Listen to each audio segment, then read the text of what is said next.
All right there. What is it you're after, sir? Just your opinion, actually. I wondered what you thought of the Duke of Oriflamme. Oh, him. Not much. None of us traders do. It's thanks to nobles like him that we had to set up shop this side of the wall in the first place. Couldn't have the rabble getting any closer to the holy capital, could they? And now he's trying to drive us out completely, threatening to take everything we got from us if we don't clear off. If the dame said she wanted him run out of town, I'd be straight through that checkpoint, tar bucket in hand.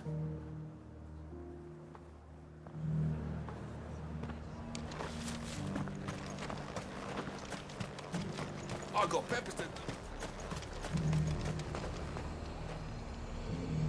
I've been hearing a lot of talk about a certain duke.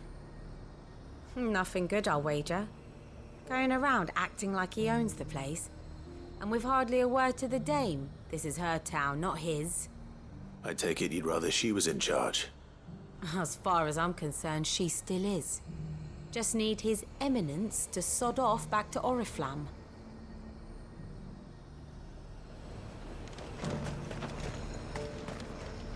Welcome, welcome!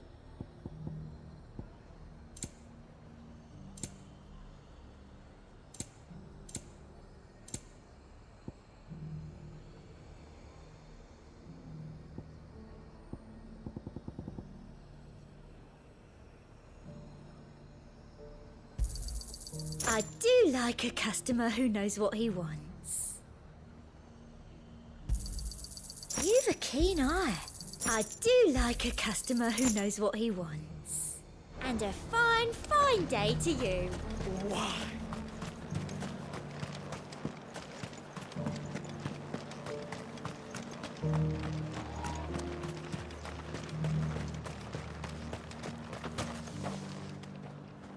A question, if you don't mind. What do you think of the Duke of Oriflamme? Don't get me started. You build a life for yourself somewhere, only for some noble to turn up and tell you you've got to hand it all over to him. If he thinks his name and his chains give him the right to empty our purses, he's in for a rude awakening. We'll do whatever it takes to keep what's ours. Whatever it takes. Well, the people seem united enough. What about the soldiers? I heard the dame got an icon to rid the meadows.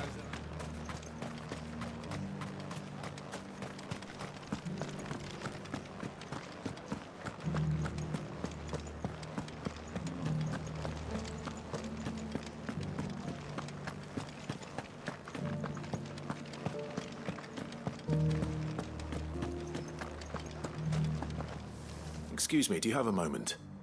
I wondered if you'd mind sharing your thoughts on the Duke of Oriflamme. Well, he's made a lot of enemies coming in the way he did. But I mean, look around us. You can see the state the realm's in. The traders might not like having the screws put on them, but if they volunteered a few more of their hard-earned gil before things got bad, maybe they wouldn't have to. I think the Duke's got a point when he says rebuilding the Empire's the best way of making sure we're all protected. And if that means people who don't know one end of a sword from another have to make way for those who do, well, that's just how it goes.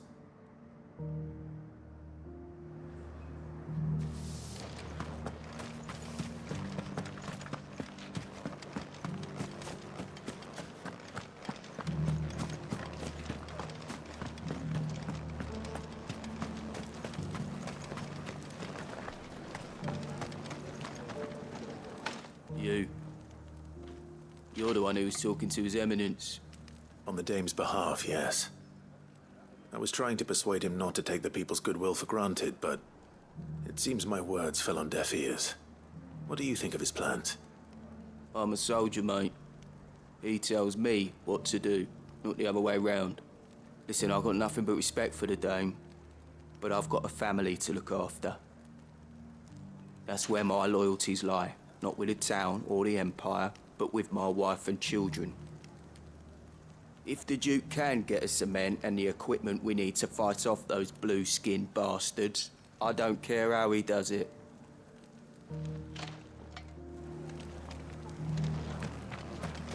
As long as you remain, the Veil will see to your needs. I hear the Duke of Oriflamme plans to turn this town into some sort of fortress. Do you think that's a good idea? It's not for me to say. All I know is that unless the Emperor orders me otherwise, His Eminence's word is law. Look, no one likes all these taxes and tariffs, but empires don't come for free. Once Sandbreck is back on her feet, we'll all reap the benefits. Let's see what Philippe makes of all this. Sabine, you are embarrassing me.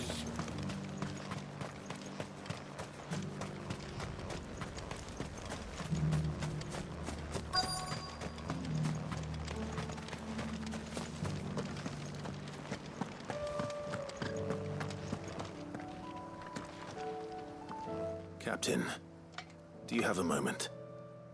For you? Certainly. Clive, wasn't it? Thank you for last time. How can I help you? I wanted to ask you about the Duke of Oriflamme. Do you intend to go along with his plan?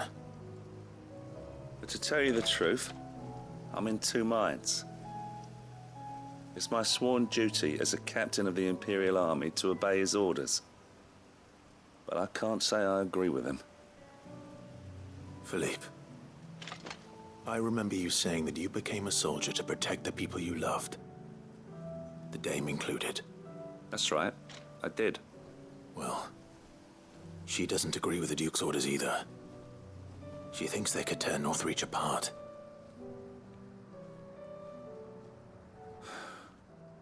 And she's probably right. Thank you, Clive. I know what I need to do now. Protecting the people I love is what matters. Doesn't matter how. Well, duty calls, so I better go. Thanks again.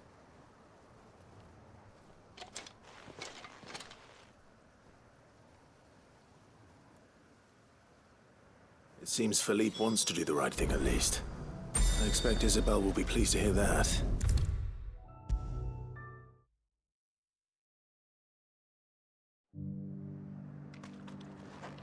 Ah, Clive. How did you fare? Were you able to speak with the Duke? I was, but...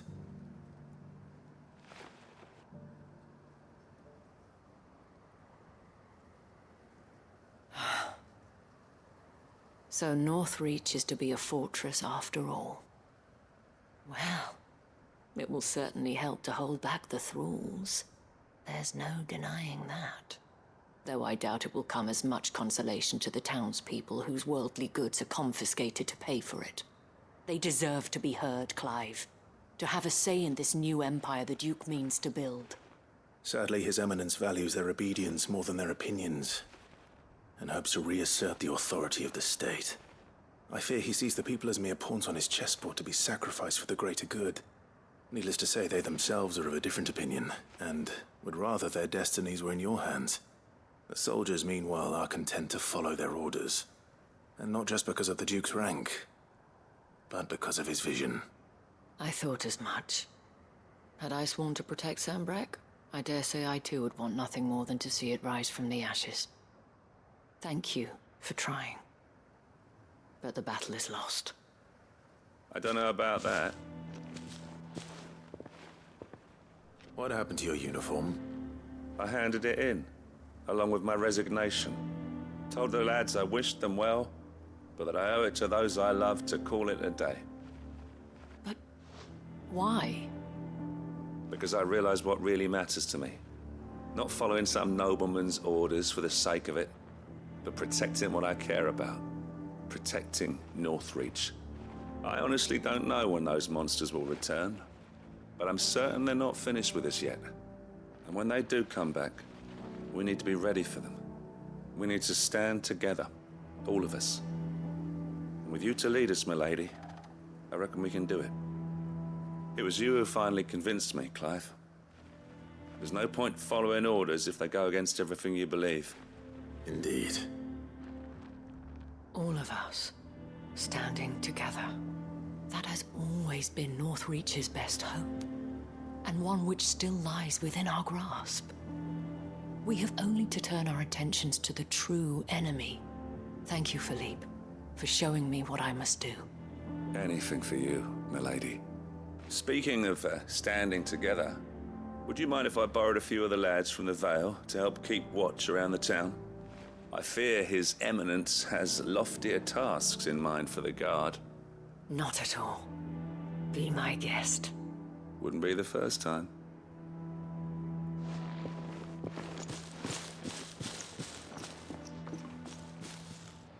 There may be hope for Northreach yet. Especially with men like you and Philippe to champion our cause. I, for my part, shall continue to work upon the Duke, in the stubborn belief that I might still tempt him into joining hands. But I suspect I shall have to call upon your aid again. Until then, Clive. Until then.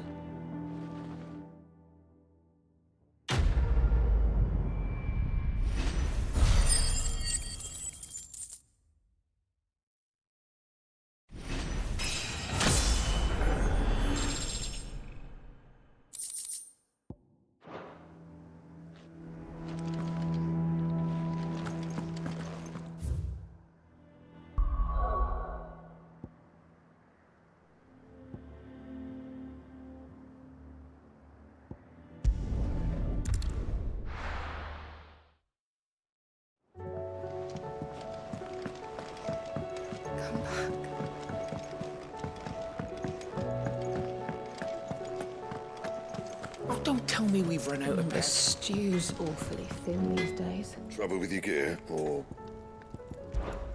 Yeah. The weight of all that shit.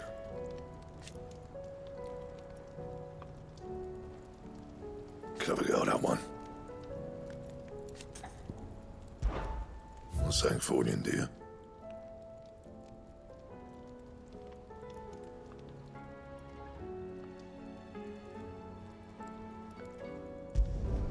No scratches, all right?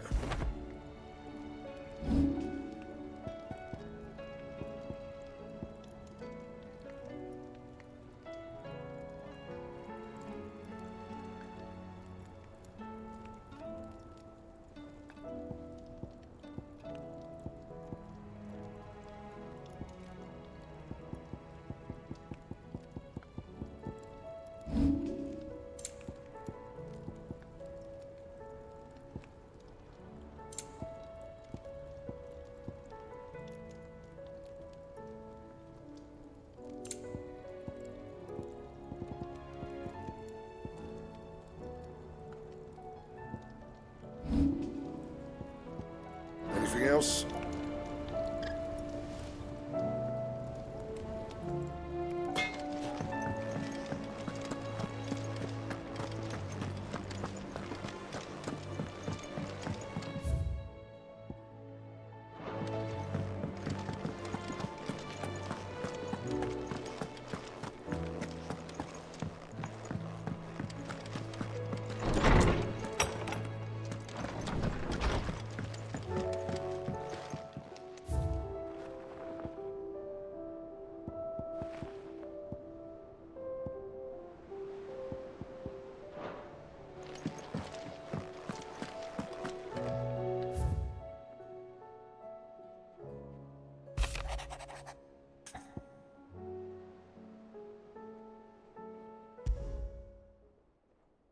There's no way of knowing if Doris will confide in me, but I can speak to her at least.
Can I help you, Sid? I'm looking for Doris. Is she here? I'm afraid not. She's at Martha's Rest on a job. My job, actually. When she heard what the mission was, she insisted on going herself. Alone. Did she? What was the mission? Following up on some new information. Once they'd settled in, the bearers you helped liberate in the Dragon's Eyrie were keen to talk about their imprisonment. And about their captor. The slaver Cole's team were tracking when they were attacked by the Beastmen. I'll go and find her. She's at Martha's Rest, you say? If she's not moved on already, yes. I hope everything's all right. Why would Doris insist on going alone? Maybe Cole was right to be worried.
Miss?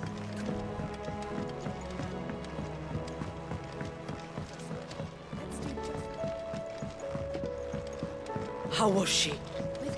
The Enterprise, I mean. Ah, Sid. Just the man I was hoping to see.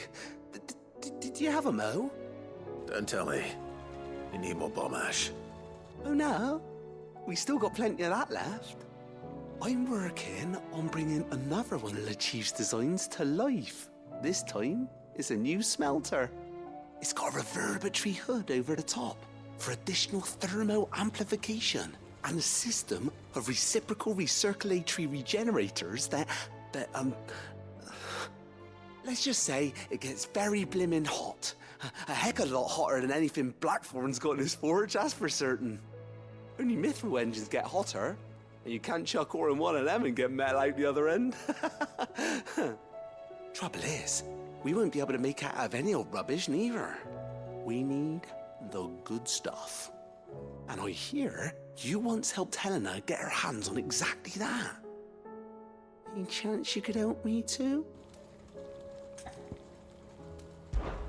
If it's for the good of the hideaway, I'd be happy to. Oh, it is. I promise you.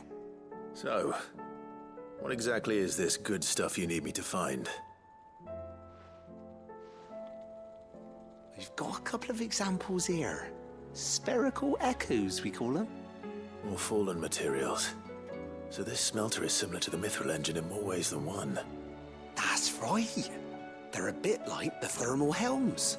Fallen ceramics deal with heat like nothing else, see? And what's more, they're directional, transferring heat from the inside to the outside. But these things, they're all outside. If we line the hood with them, they'll reflect the heat right back into the furnace. We've collected as many as we can, and I know where we can get the rest. Trouble is, they're all watched over by their bigger, uglier cousins. So you want me to visit some ruins, destroy some echoes, and bring back the spheres they're guarding? That's it in a nutshell, yeah. We're only 3 short, mind, and we know exactly where they are. There's one up Amber Way, in that ruin that they call Lost Plume, and another in the Silent South, over in Dalmekia. Last one is in the ruins of Advent, which is in the Empire. All right then. Wish me luck. Will do. I'll be keeping all my fingers and toes crossed.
How was she?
There were ghosts at the gates not days ago.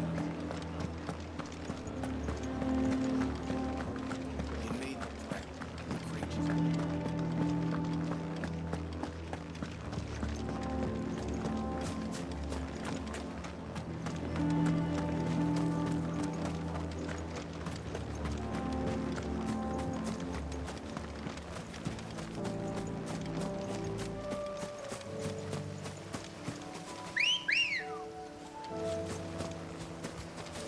Let's go.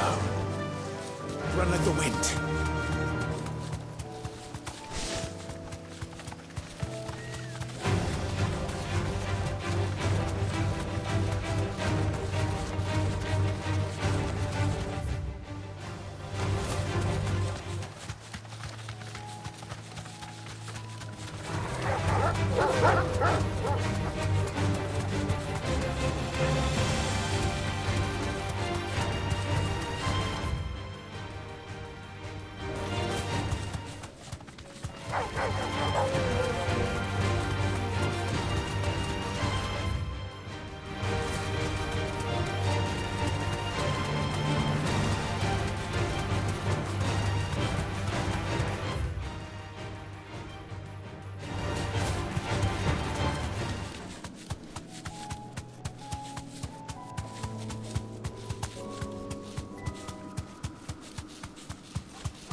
faster!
This beast isn't to be trifled with.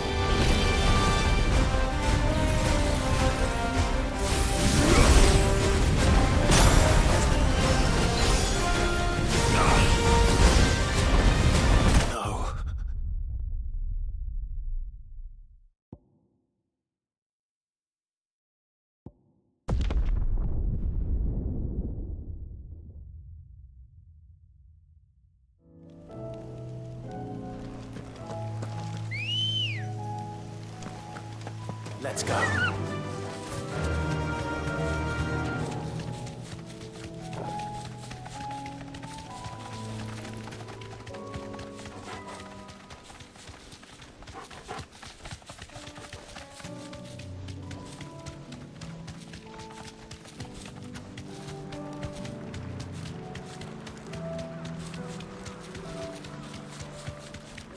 We have nothing to fear.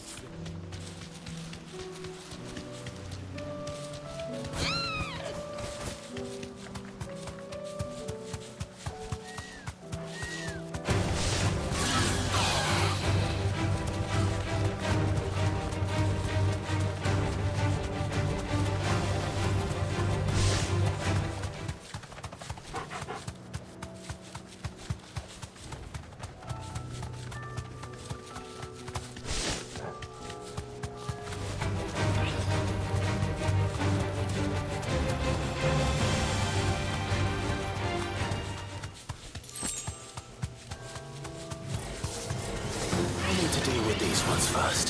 Thanks, Cal.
this is it. Right then. Just two more to find.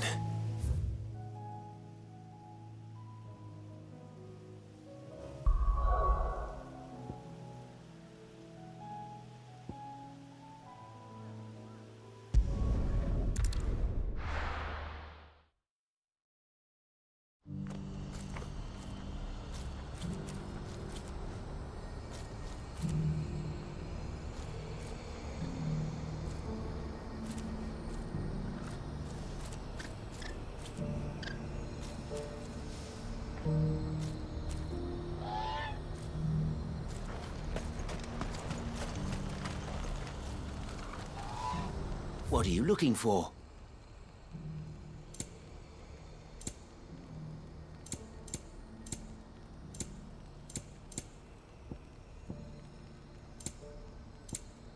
You're welcome anytime.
Down.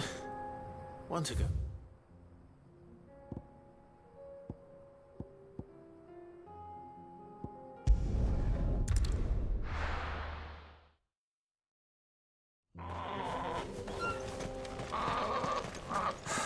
So Dravost is still standing. For now, at least.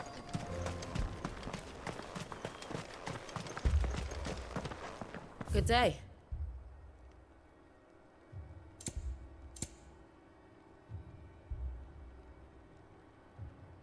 May we meet again.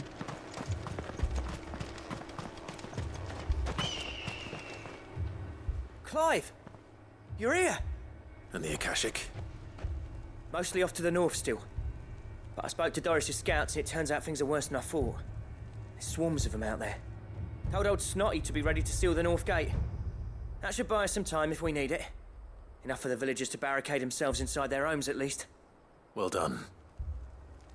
Welcome back, Sid. I'd never have guessed, you know. Not if August hadn't let slip. Who'd have thought that the savior of Dravost would turn out to be the realm's most infamous outlaw? Keen to help us out again? I am. Thought you could sneak off without me, did ya?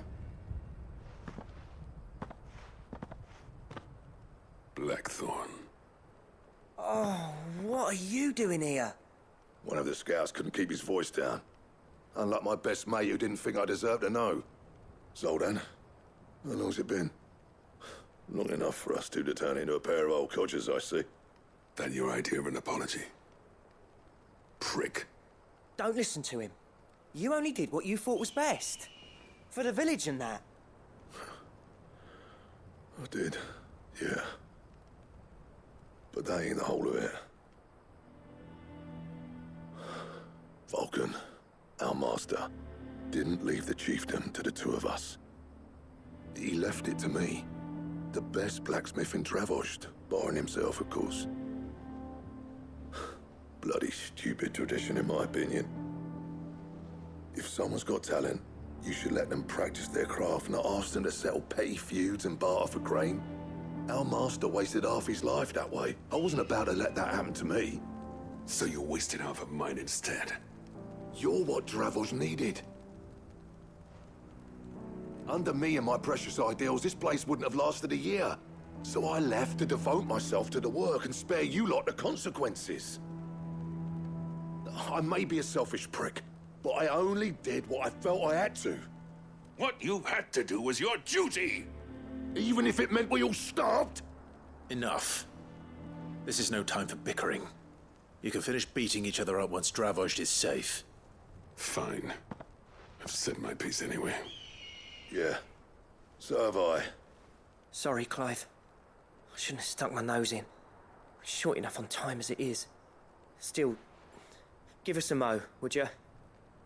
I need to get my head straight before any of them Akashic try to bite it off.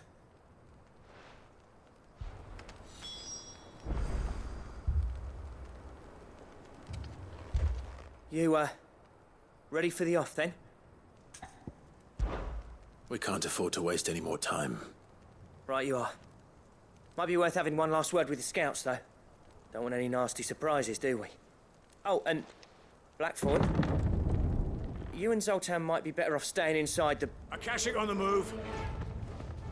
How close are they? Within sight of the walls, and there are more coming up from the mines. What was I saying about nasty surprises? They'll wash right over us if we stay out in the open. We're pulling back behind the gates. Good idea. Get yourselves inside, but keep your weapons handy. Understood.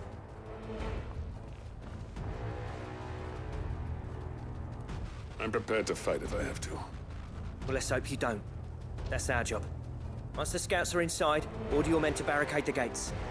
No heroic last stands, you hear me? No fighting at all if you can help it. August's right. I've seen what Akashic beasts can do to armor. The people here are tough and willing, but they ain't equipped to face what's coming. I'm going out there. Start work on the gate as soon as I've left. I'll give you as much time as I can. And if they kill you? You evacuate. But it won't come to that. I promise. You'd better be right. Take good care of Dravost till I get back. Leave it to me. And give those things what for, yeah?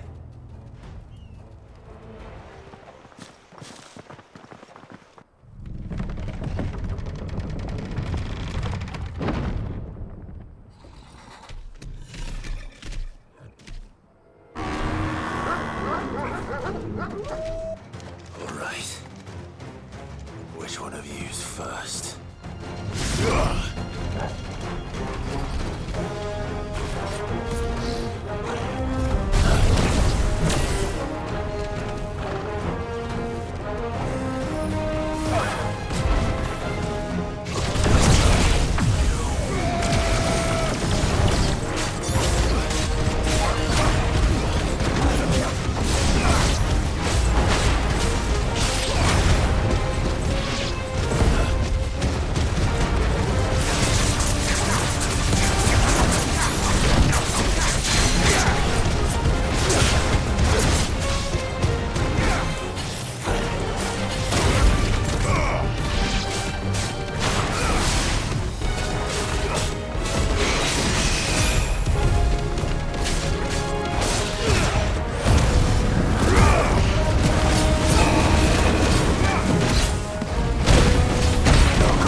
finished.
Is that it?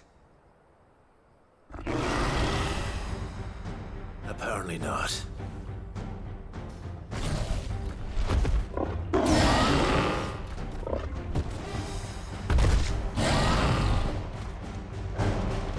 They're not getting past me.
question is, did I miss any?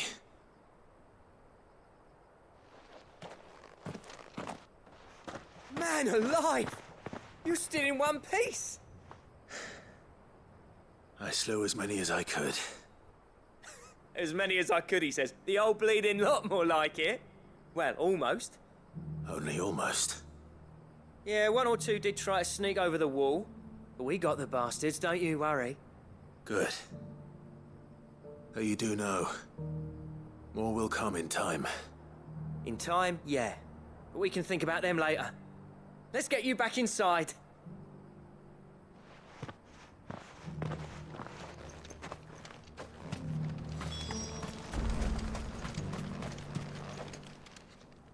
Sid! You're even more fearsome than your reputation. Enough to give those Akashic monsters nightmares. I almost felt sorry for the wretched things. But mostly, I felt grateful. Dravost won't forget what you did today. I'm afraid I've only delayed the inevitable. There's no getting rid of that ether flood. Meaning that any living thing which stumbles into those mines will end up clawing at your walls again. And that's if the flood don't spread. If it does, well, I hate to say it, but the village's days are numbered. That may be, but we're staying just the same. With ether floods springing up all over, it's no less safe than anywhere, and more importantly, it's our home. We'll fortify the gates to the north, and I'll see that they're guarded day and night. All right. Then we'll give you a hand shoring up those defenses. As for you, Blackthorn, that's twice you've turned up when Dravosh needed you. So, thanks. I shouldn't have stayed away so long. And I shouldn't have left without talking it over with you first.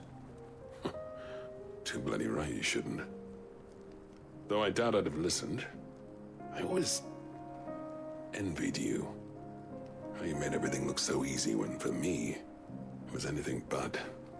You leaving gave me the perfect excuse to hate you. And from that day on, I never once stopped to wonder what it would have been like if you'd stayed. But what you said earlier, it was true. You'd have been the death of this place. Finally, something we can agree on. I hope you see the sense of it eventually.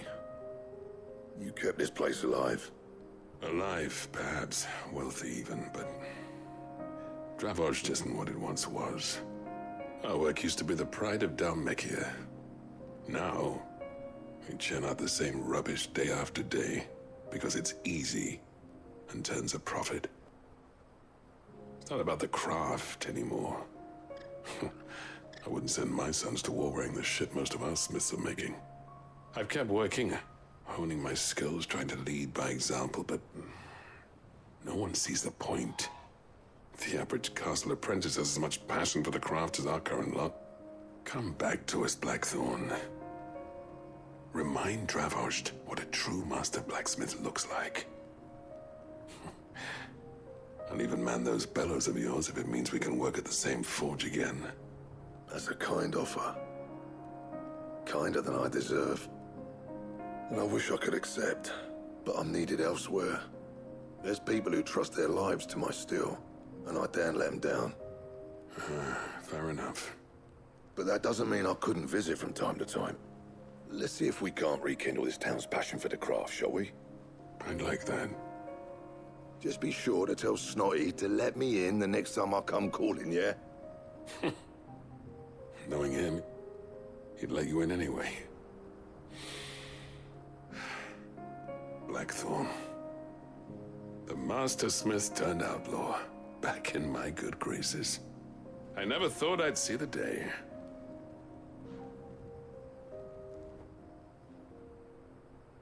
I'd say that went pretty well, wouldn't you? Even better than I'd hoped. Sid, I've got something for you.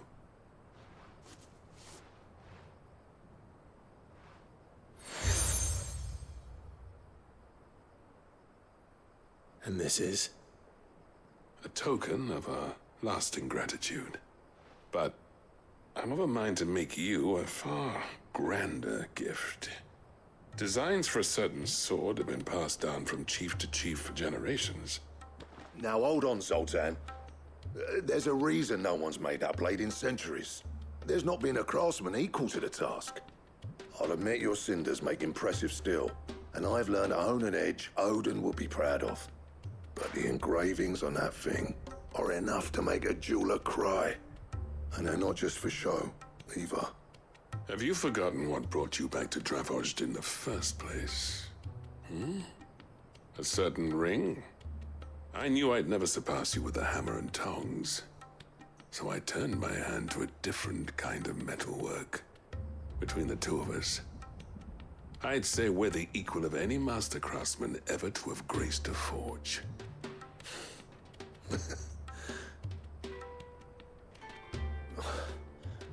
You know what? I think you might be right. Clive, you wouldn't mind if Zoltan came back to the Hideaway, would you? He's more than welcome. As long as he can keep our secret. Right. Zoltan, get your tools. We've got a legend to forge.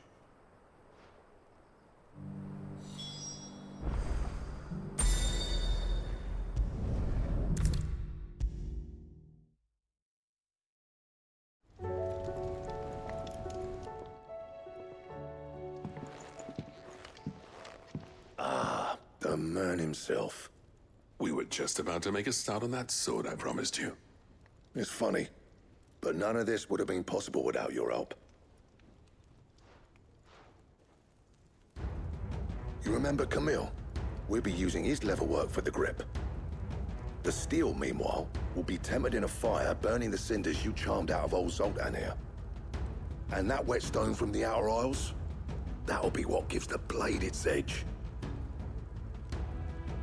And the final flourish will be my talented colleagues engraving. A team effort led by the greatest blacksmith alive. Now, save that talk till the thing's finished, yeah? Right. I'm ready if you are. To the bellows it is, then.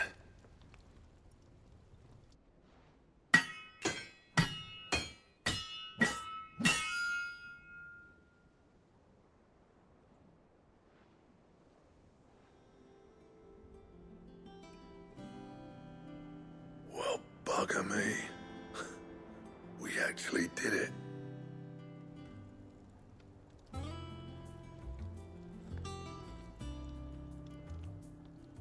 The sword to end all swords.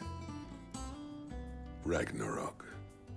It's quite something. I trust you'll take good care of it. Thank you. Both of you. So, does this make you pair the greatest craftsmen alive, then? This? Nah. This was just following the footsteps of the greats of old. It'll take more than that to earn us our place in history. But we're up for the challenge. Here. A list of materials. Zoltan and I got talking on the long road back from Dravozd. We reckon with those items there, we could craft something even better than the Ragnarok. Something worthy of a legendary outlaw like yourself. That's a weapon I'd like to see. You leave this list with me. I was hoping you'd say that. One legend at a time, eh, lads? Before you start on the next, who fancies raising a cup to friendship reforged? Good idea. No more drinking to forget my past. It's about time I had something to celebrate. Then tap the kegs! Vulcan's boys are on their way!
over with your gear, or... I never, and if it hadn't been for you, we wouldn't. So, what'll it be?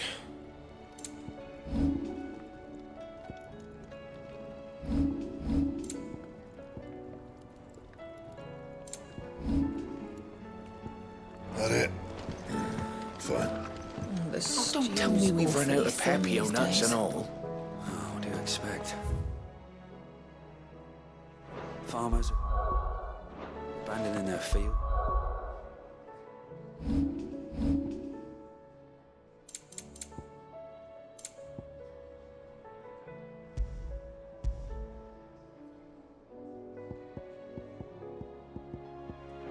And traders their roots. Most of what we have now comes from here in the hideaway. So, what'll it be?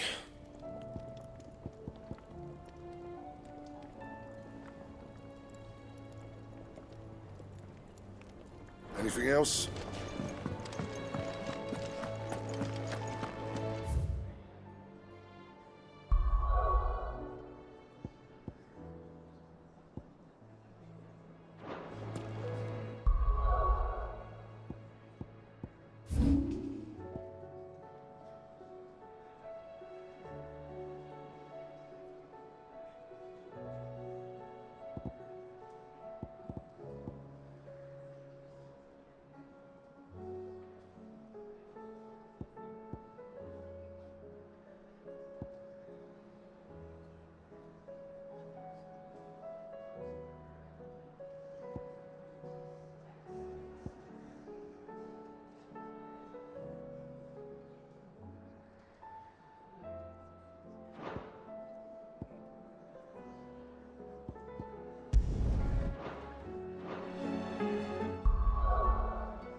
Good girl.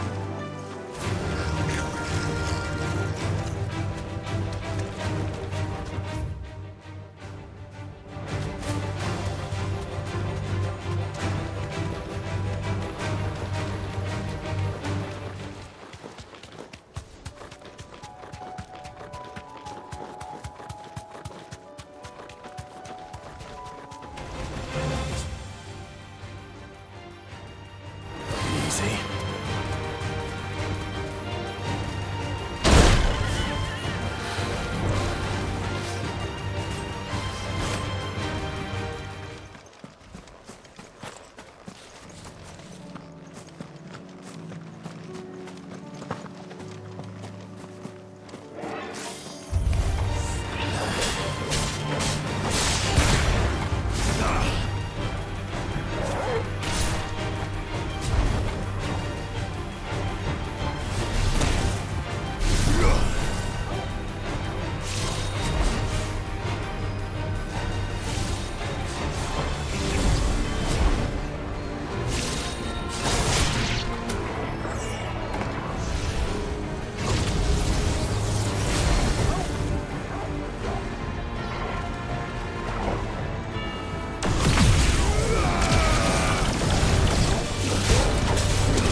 That's all of them.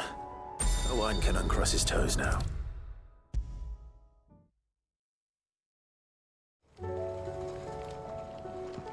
Ah, Sid!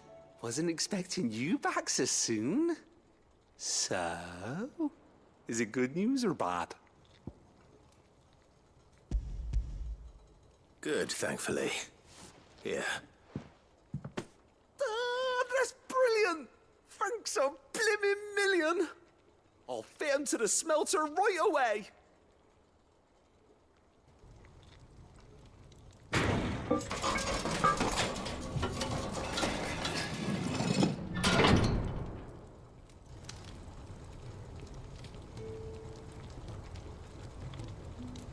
May I present to you the Telemon Furnace! Ain't bad, is she? She's a beauty. You saved my bacon again, Sid, and I ain't about to let your good deed go unrewarded. It's fine, really. My bag's flexible enough already. Oh, don't say that. I'm sure I can make a few improvements to it yet. You could just buy me a bigger... How about that clasp? Looks a bit stiff. Reckon you could loosen it up and make some more room? And I reckon I know how. With a new alloy we've been working on. The Telemon Furnace was just what we needed to perfect it. It's a metal, see? So it's lovely and strong, but it's also, well, stretchy, if you can believe it. Stretchy metal. Well, if you insist. That is the spirit. You'll love it, I promise.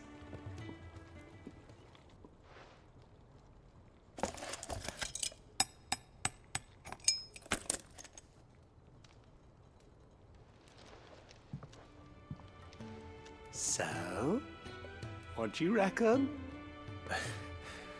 It's actually quite ingenious. Thank you, Owen. Shh, don't mention it. You earned it. And I wanted to get some practice in using that metal anyway. Reckon we'll have all kinds of uses for it around the hideaway. Can't think of any right now, but that's our job, innit? Dreaming up new ways to make life easier around here. Maybe even out there, too. One day, the whole world's gonna know about the inventions you've helped us put together. That bag of yours will be the first of many.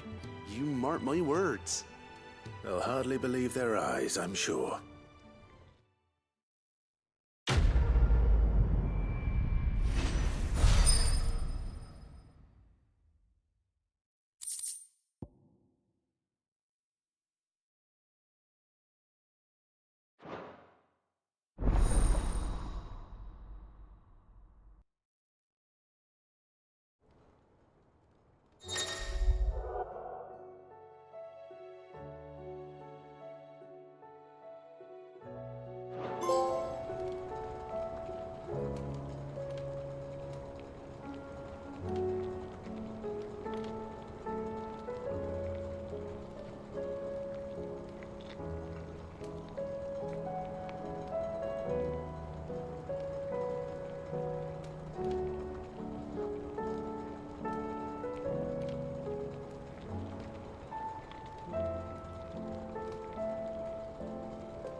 Dora should be somewhere nearby. Assuming she's still here.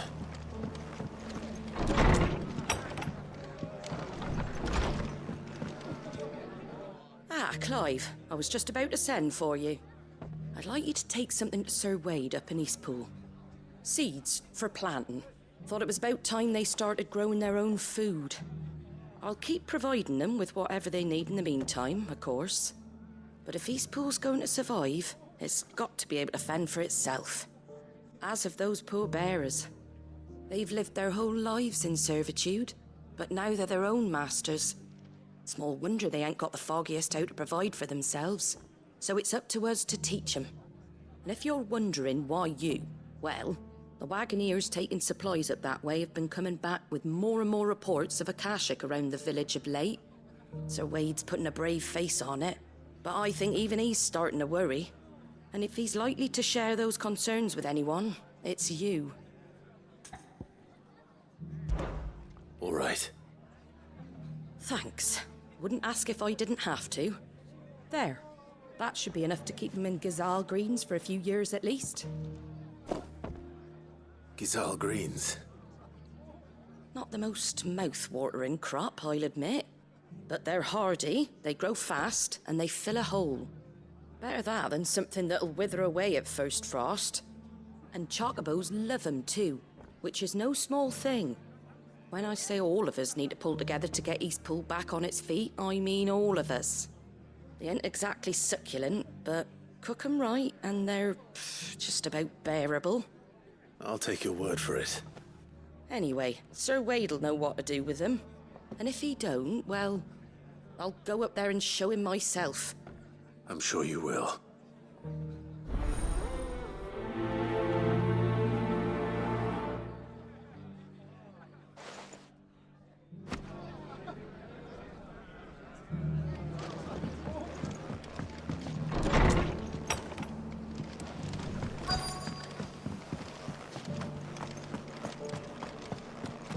Just because the heavens have gone to...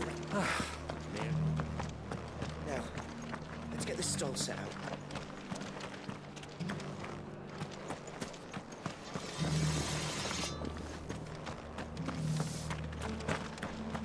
It doesn't still hurt, does it? Oh, 1,000 the cash. It's been a pleasure, Doris. Just like old times. I'll give your offer some thought, my lady. How goes the investigation? Sid, what brings you to Martha's Rest? You. I heard you were out here on your own, tracking our slaver. I trust you're being careful. Of course. And it had to be me. The bearers from the Dragon's Eyrie confirmed a long-held suspicion of mine that the slaver we've been tracking is an old acquaintance. She's no fool. If we'd come in force, she would have spotted us straight away, and then vanished without a trace. That was her just now, wasn't it? So, was it a fruitful reunion? I'd say so. She tried to recruit me. Seems her time in Rosaria is coming to an end. She's abducted bearers from across the region and is looking to smuggle them back into Sambrec. After her brush with those beastmen on the road to Northreach, she hired herself an Imperial escort, which she wants me to join. She's dangerous, Sid, but I think I can stop her. Then I'm going with you. I'll take care of the escort. You can see the bearers to safety. Where are they? The Baum Archers, soon to break camp. You go on ahead. I'll follow once I've sent word back to the hideaway.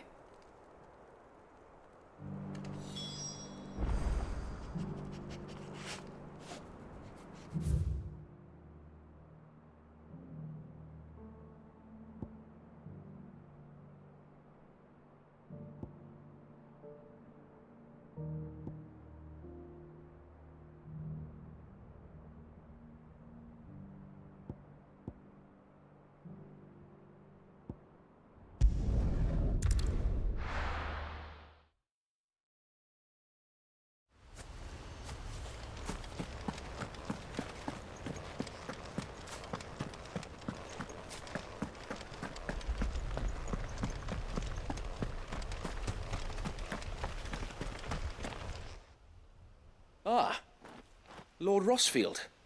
What brings you to Eastpool? A delivery from Martha.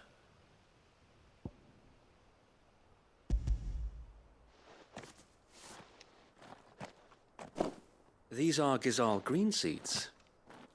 Martha's keen to cut the apron strings, then, is she? I jest, of course. You see, I had thought we might be able to revive the old wheat fields, but they'd long since gone to seed, only without the seeds. Martha was hoping he might be able to show the bearers how to plant and tend these, so that they'll be able to fend for themselves. That's not a bad idea. These bearers had only recently escaped their bonds before we brought them here. They know little of freedom, of providing for themselves and their loved ones. Unless we teach them how to live like free men, I fear that all we have achieved in bringing them here is to exchange one master for another.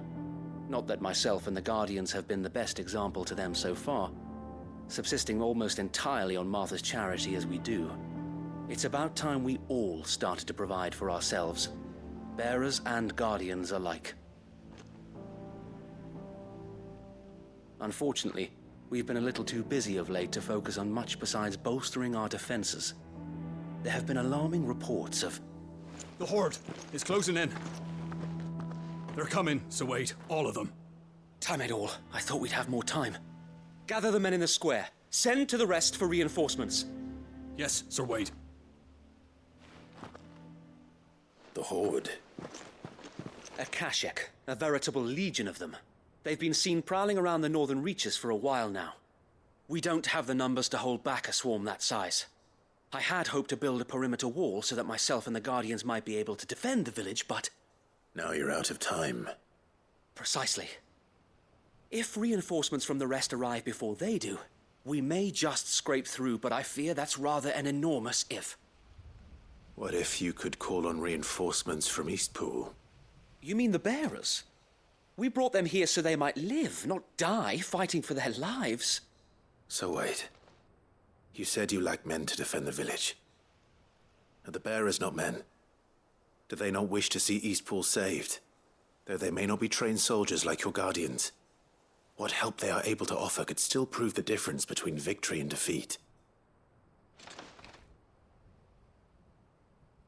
You're right, my lord. I will appeal to them.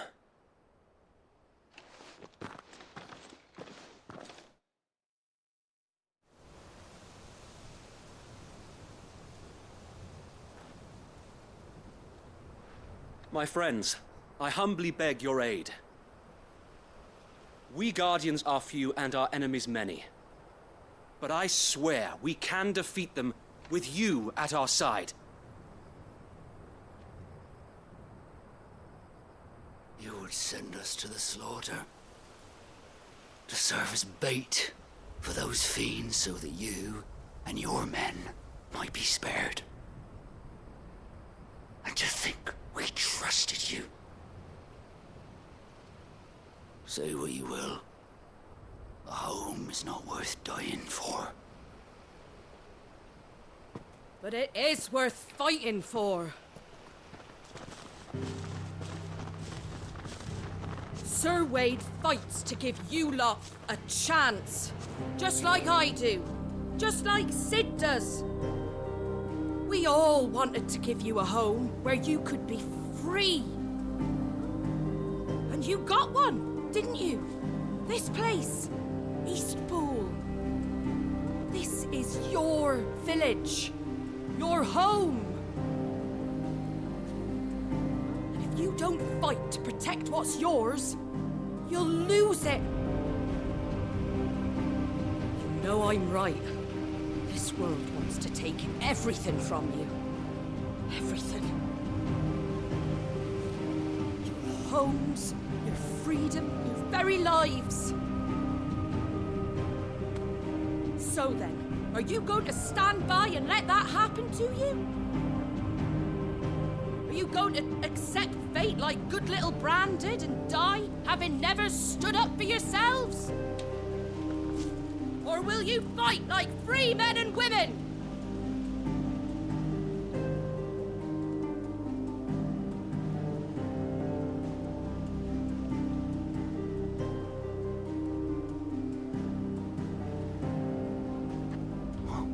What are you doing? All right. Give me a sword. I never dreamt I'd have a home of my own. And now that I have, I don't want to lose it. I will protect what's mine, or die trying. We all will. Free men and women, fighting together.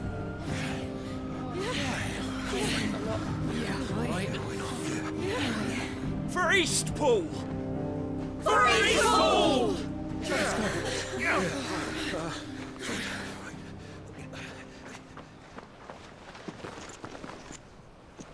Thank you, Martha. Don't mention it. Just promise me one thing. That you'll show them how freeborn fight. Gladly.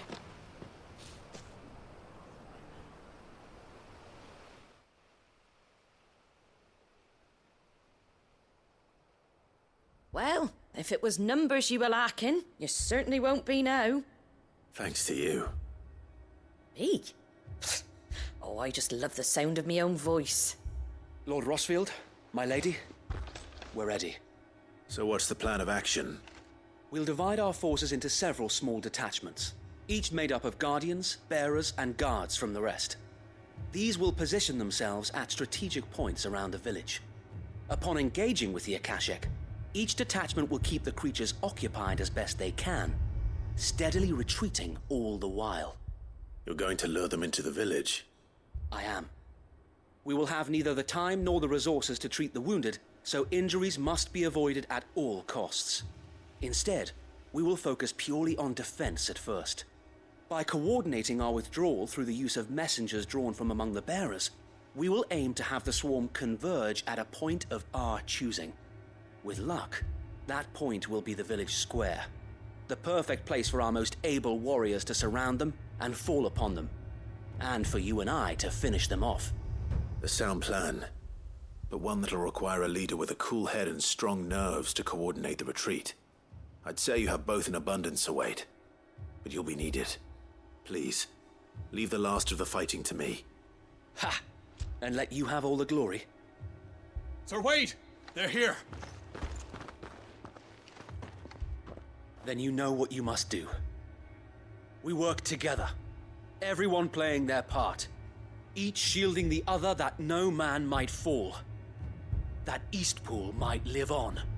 For Rosaria! For Rosaria! We've no time to argue, my lord. I'll do as you ask. And I will do as you ask. Suppose we'd better do our bit too then, eh? Right you are, Martha.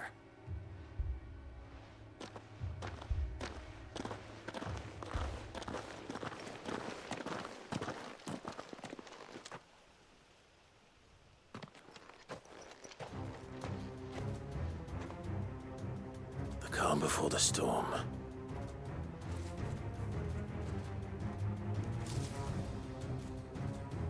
And here it comes. Do not let this village fall.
Looks like that's the last of them.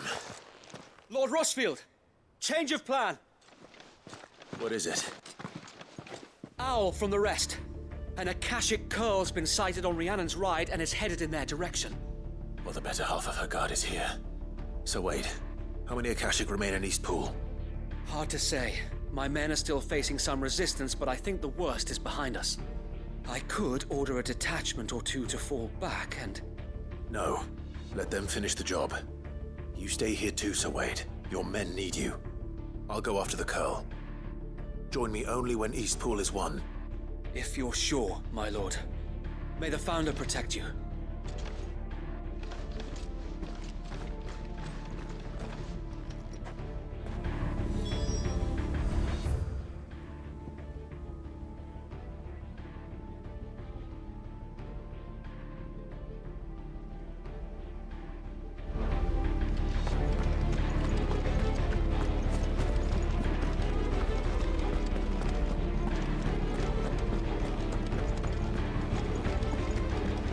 Next one. It's mine.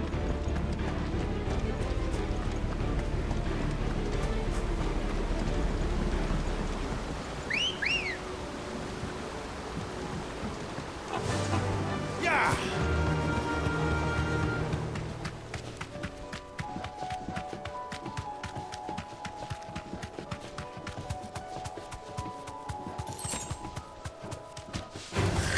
Time to fight.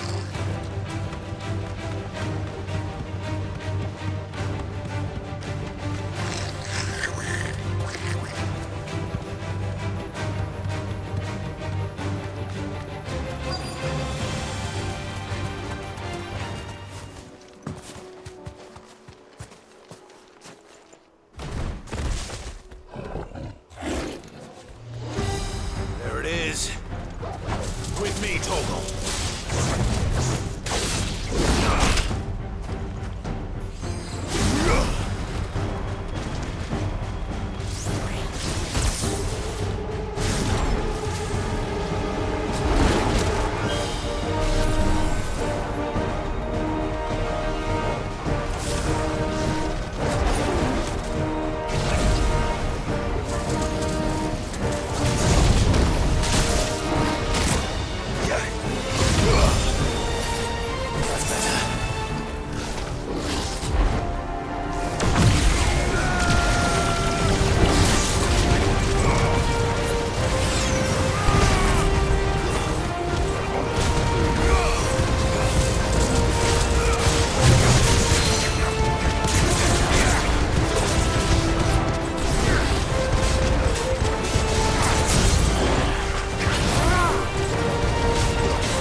All right.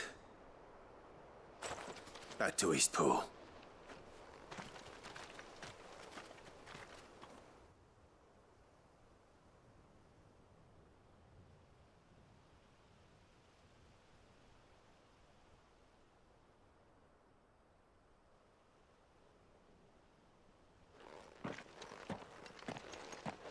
Lord Rossfield, the Curl, is it?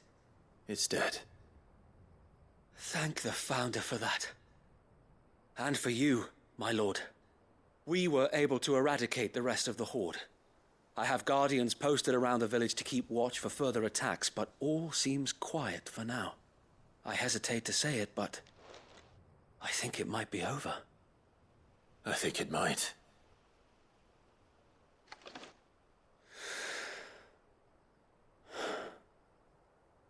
We did it. We saved Eastpool. Thank you, my friends. Thank you. No, Sir Wade. It's us who should be thanking you. You brought us together. Showed us what it means to fight for what you hold dear. We never had nothing to call our own before. We didn't know what it meant to protect it, but now we do. We really do. Forgive us, Sir Wade. You and your people saved us, and still we doubted you. But there's no doubt in my mind anymore. We're free men now, so we have to start acting like it. We have to fight to protect what's ours, to protect Eastpool. And we shall. We all shall. Together. This is our home. And if anyone or anything tries to take it away, they'll have us to answer to. Come on then. Let's get to work. This village isn't gonna rebuild itself.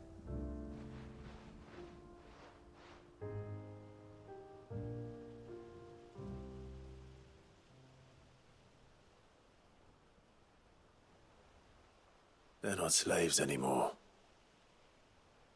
No. They're Rosarians. Your father took pity on the bearer's plight, and I believe if he was still with us today, this is what he would have wanted. I believe you might be right. I shall remain here, my lord, and do what I can to help rebuild the village. After all, this is my home now too, and I could hardly call myself an Eastpoolian if I didn't pull my weight. I think you'll find it's Eastpudlian, Sir Wade. But you should be proud all the same. I'll have to pull my weight too. Can't have the rest getting outclassed. Speaking of which, I ought to be getting back. Can we continue to count on your support, Martha? Of course, and I'd be counting on yours too. Us Rosarians have got to stick together, haven't we? Indeed we have. And Clive, come by the Golden Stables when you get the chance. I ain't paid you for delivering them seeds yet. All right. I will.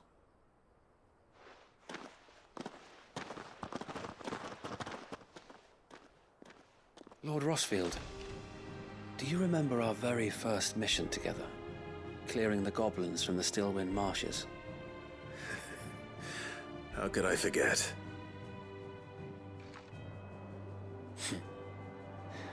There's one sight that I shall never forget. You, facing off against that giant Morble. Not a trace of fear on your face.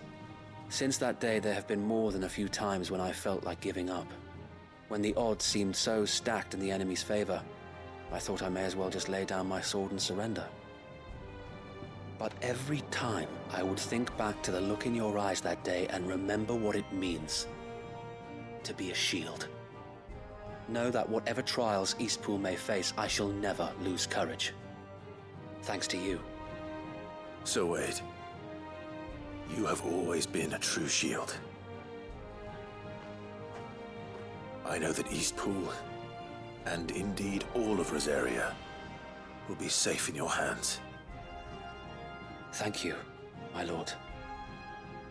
I know the rest of the world will be safe in yours. I'll do my best.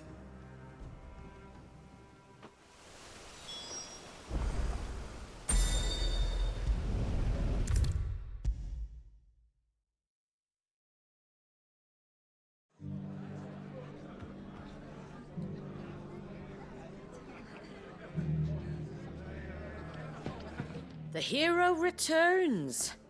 It's lucky you came by when you did, eh? Not only did my seeds get delivered, but you went and saved Eastpool and all. I just did what I could. And it's only right that you get rewarded for it. Take it before I change my mind. Thank you, Martha. So, Eastpool's finally back on its feet again. And a home to free bearers. Who'd have thought we'd see the day, eh? Well, it was your idea. I know that, but I never stopped to think what it would mean. Bearers in charge of themselves, thinking for themselves, working for themselves. Like your hideaway, but not even hidden away. Though I suppose the rest ain't much different nowadays. You know, bearers living free like that reminds me of when I first met Sid. Loath as I am to recall that particular day. I take it you didn't always see eye to eye. What happened? Well, if you really want to know, I started doing what I do long before I met Sid. In fact, that's how I met him. Or at least how he came to meet me. He showed up at the stables one day, asking questions about who'd been buying up bearers.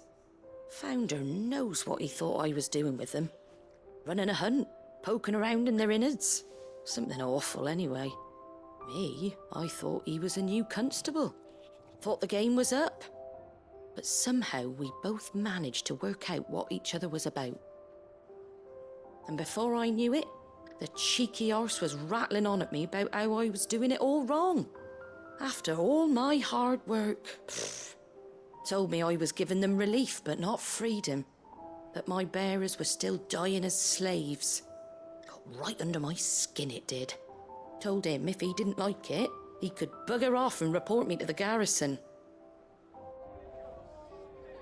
And do you know what he did? He smiled. And then he laughed. And then I did the same. We made a pact that day, that whenever one of us was in need, the other would always be there for him. And you were?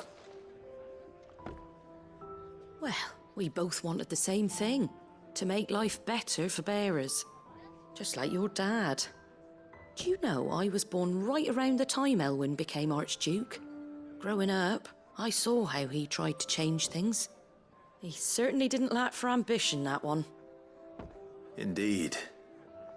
But the loftier one's ambitions, the harder they are to achieve. Which is why those of us who follow in their footsteps need to finish what people like Sid and my father started. Suppose you're right, aye. And if we don't manage it, there's always them who come after us. Good thing we've got a few half-decent sorts waiting in the wings, eh? It's almost enough to give you a little bit of hope. Just a little. Anyway, enough nattering. Better get back to work. Let's see about making everyone some dinner, shall we? The least the folks who saved Eastpool deserve is a hot meal. And you and me ain't gonna save the world on an empty stomach neither. That sounds like a wonderful idea.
Good.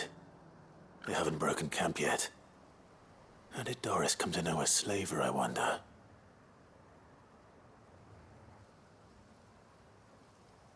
We've waited long enough. She's not coming. Ready the bearers. We're leaving. Back to civilization, is it, Mom? With all haste, lest any of you lackwits start talking like these feckless bumpkins. I presume your men are ready. We've suffered too many delays as it is. Any more and I'll be docking your pay. Yes, Mom. Oh, but before you go, it appears we have company. Kill him. You're welcome to try.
So much for your escort. You'll forgive me for not avenging my men. I'm not the swordswoman I used to be. I surrender. Do with me as you wish, Sid the Outlaw. Sid! Ah, Doris. I take it you're not here to rescue me from our brooding renegade? You know, I always wondered where you'd vanished to. But casting your lot with this criminal of all people. Better fighting for a cause than killing for coin. I'm sorry, Sid. I should have told you sooner. This woman, my former master, once trained bearer children to be weapons in service of the highest bidder. She raised me like a daughter. And I did terrible things to earn her favor. It wasn't all terrible, surely. We had our fun, too. You were always so eager to learn, and had such clever hands. All my other children took either to the blade or to the books. Always either or. But you proved yourself a master of both. That's why I kept you for my own. How about it, my little dagger? Care to swear that blade to me again? I never swore my blade to you, nor will I ever. I fight for a higher cause. to liberate the bearers of this world. Farewell, Master. Thank you for making me the weapon I am. You always were a righteous child. Perhaps that's the reason I loved you so.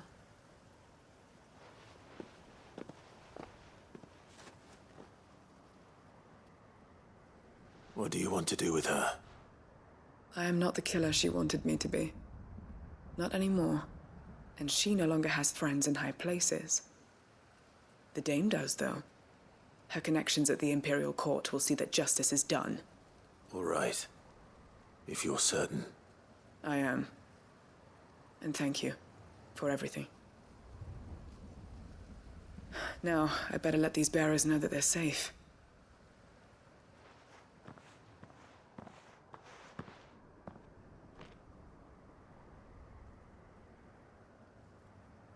And I should head back to the hideaway and put Cole's mind at ease.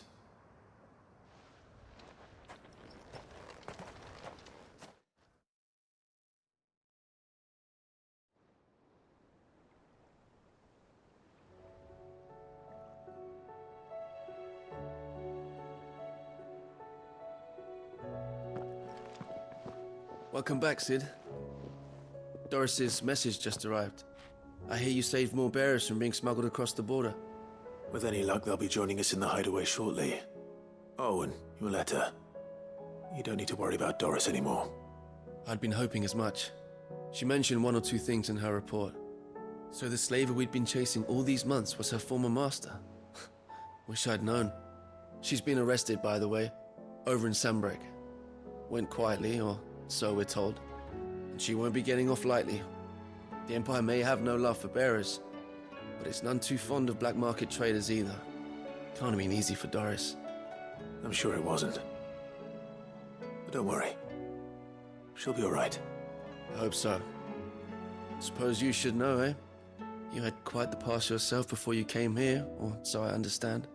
Anyway, thanks again, Sid. The Cursebreakers would be lost without Doris. And you, of course. Keep up the good work, Cole.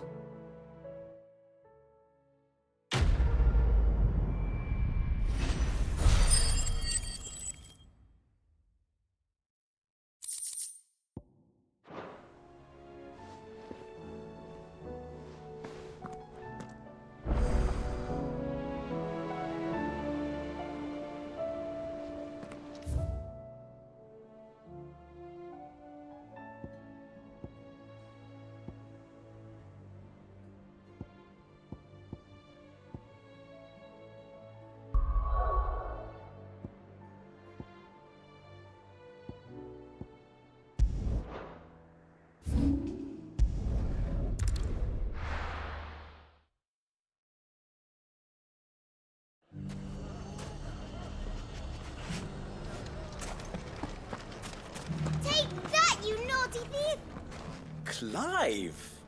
To what do I owe the pleasure? I just wanted to see how the town's been faring since you brought everyone together. Since we brought everyone together, all is absolutely wonderful. Conrad and Natalie's hands remain safely away from each other's throats and firmly at the helm. Our stores are full, and the bandits still too disorganized to raid them. Just as the good Lady Jane and Lord Underhill intended. Are you a lord? Lubor's going to be one too. They're going to make him the Lord of Dalamil, because of how he stopped all the grown-ups from fighting. It's the mayor of Dalamil, dear child, and the vote hasn't taken place just yet. But if the people wish me to lead them, I shall. And my first act will be to build a school so that menaces like you two learn not to interrupt your elders. Speaking of menaces, there may be a rather worrying one just over the horizon. May there indeed. I'm afraid the example Conrad and Natalie set in putting aside their differences and presenting a united front might have caught the bandits' attention. And they might have elected to take a similar approach. They have formed what one could call a League of Outlaws, and they grow more organized by the day. But we'll fight them all off just like last time, no matter how many of them there are. Won't we, Lubor? Of course we will. If we continue to work together, we can overcome any challenge we choose to face. The longer we avoid facing this one, the more difficult it will be. Until the only way to overcome it might be to run for the hills. Our best hope is to nip these efforts at organization in the bud by finding those ne'er-do-wells who have yet to join the cause and ensuring that they never do. Perhaps a certain Lord Underhill might be willing to lend us his aid once more? How could I refuse? Thank you, my lord. Victor will fill you in on the particulars. I have him stationed by the desert gate, receiving and collating reports from my scouts. Such an amenable soul. He reminds me of you. I'll go and speak with him.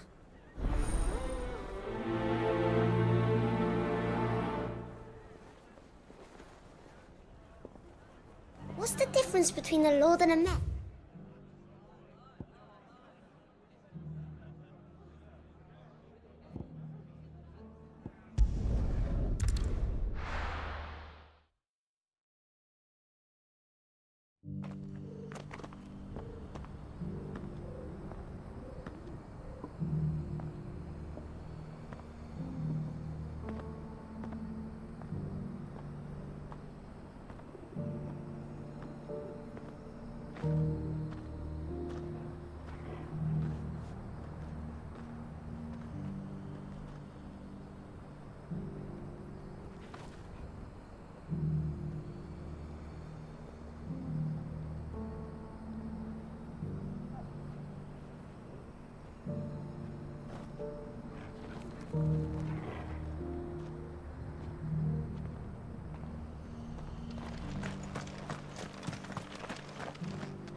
Welcome, welcome.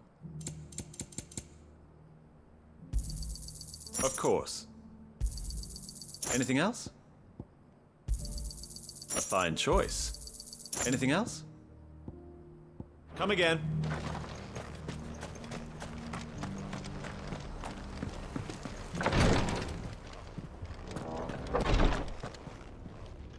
Lord Rosfield, is there aught the Undying might assist you with this day?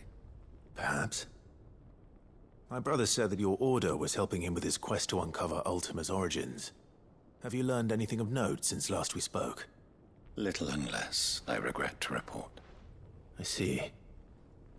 Be assured, however, that we will not rest until the truth is known. Even now, our archaeologians scour ruins in every corner of the realm for traces of Ultima's touch. Fallen ruins, I take it.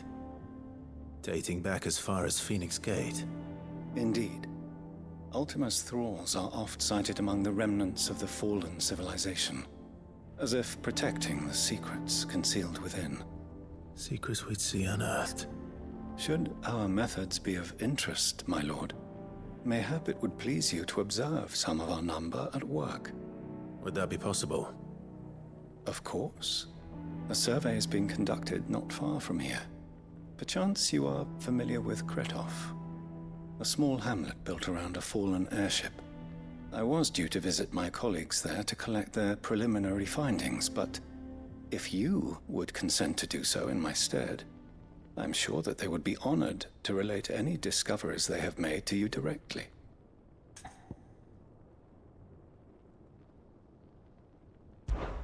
All right. I'll go and meet with them. They will be most gratified, I am sure. Might I suggest you take the road through Titan's Wake? It will lead you straight to the village after but a short walk. Thank you. I will. I wish you a safe journey, my lord. May the Firebird's flames burn ever in your heart.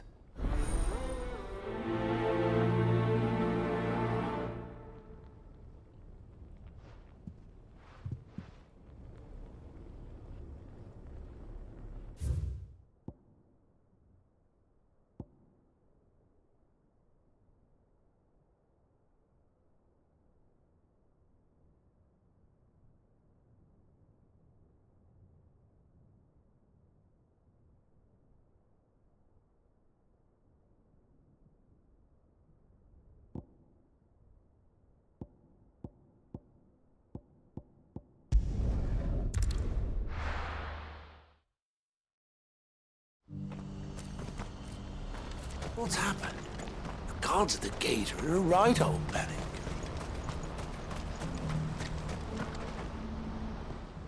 Clive.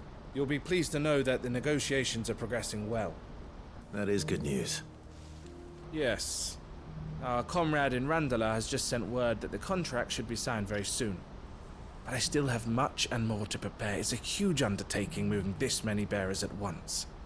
You couldn't do me a quick favor, could you? What is it this time? More wild beasts? Nothing like that. I just need you to go over to the caravans and ask El how long we have until the bearers arrive. Find out exactly how much faster I need to get all these supplies moved. All right.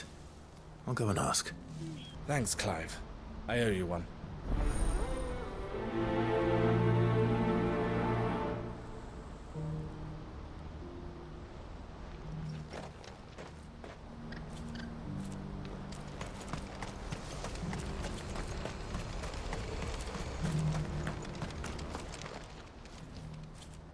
Don't blame yourself, El.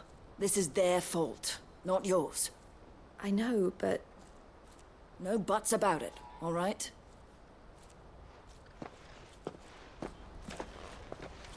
Is something wrong?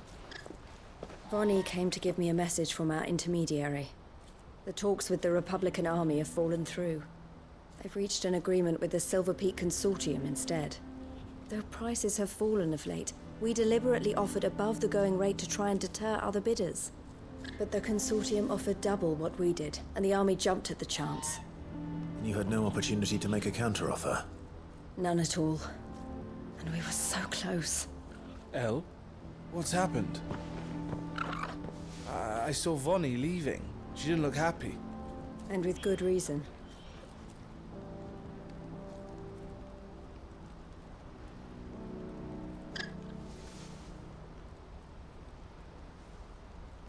But I thought we were the only ones the Fist were speaking to about the bearers. How did the Consortium even find out about this? It's not so surprising. They have ears all over the Republic. This isn't over. The Consortium will have to sell these bearers eventually, and at the price they paid, buyers will be few and far between. I'm going to Randalar myself. Alone? You sure that's wise? Are you offering to be my bodyguard? How kind. Meet me at the checkpoint near the capital gates. I'll send an owl ahead and request a meeting. You go to Cashlock, Theo, and get everything ready. We've waited far too long as it is. Even if I fail to free these bearers, there will be others. Someone needs to prepare the place and keep any prowling beasts at bay. Oh, and that's me, is it? Well, it looks like I'm following orders till she gets back from meeting the Silver Peak Consortium, who've been doing their best to undermine our scheme. She'll never join them after this, surely. No, she said it herself. She still has plans for Cashlock, even if this one falls through. She means to stay with us, then. I can't say I'm not happy to hear it, but... is this what she really wants? You have to trust her. You're right. It's what she wants now. And if El's off fighting for the cause, I should do my part too. So I bid you farewell and safe travels, my friend. I'll gather my men and leave for Cashlock. We'll make sure the place is well stocked and defended. You go to Randalar and see if you can stop my sister biting the Consortium's heads off. If she won't consider her prospects, someone has to. I'll do my best.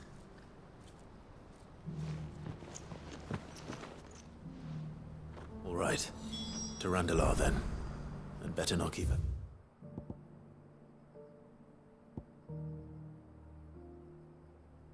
Oh, he's waiting.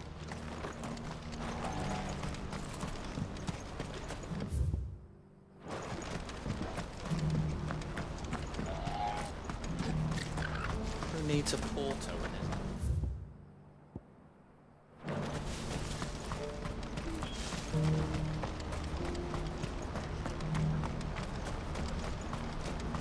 But I wouldn't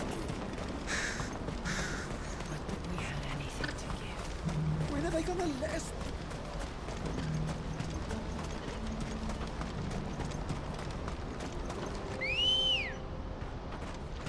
Ready, go? Run like the wind.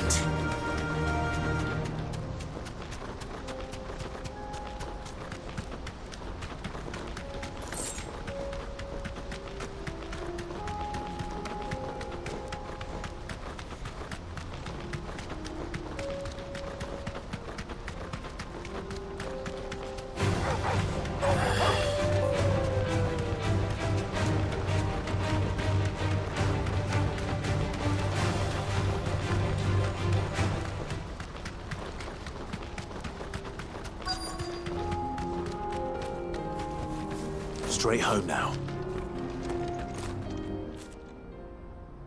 I hope I didn't keep you waiting. Did you arrange to speak with the consortium? Here they are now. You wish to consult with me? I did. It's about the bearers you recently purchased from the Fist. We had all but finished making arrangements to buy them ourselves, and then you stepped into the fray. You misunderstand. The consortium had an interest in purchasing them from the very first. It was only our regard for you that kept us from bidding. But your hesitancy in accepting our offer to you suggested that the regard was not mutual. And so we resumed our business. I did not hesitate. I am simply not inclined to make such decisions without first giving them due consideration. But what is done is done. Come then. How much do you want for them? Alas, you are too late yet again. We rarely take on such unconventional merchandise without a purchaser in mind. The bearers belong to him now. Who is your buyer? A trader from across the water. A most demanding fellow, if it's any consolation. He insisted the bearers be fed, dressed, even given their own bunks for the voyage over. That's what you get when you deal with continental types. I wouldn't know. Oh yes, the culture on the continent is quite different to ours. They pay good money for bearers not fit for the knacker's yard, and treat them like kings. But as long as they pay... That does sound unusual. No matter then. If they've already left our shores, there's little that can be done. Allow me to withdraw my interest. And with it, my interest in joining your organization. My associates will be sorry to hear that.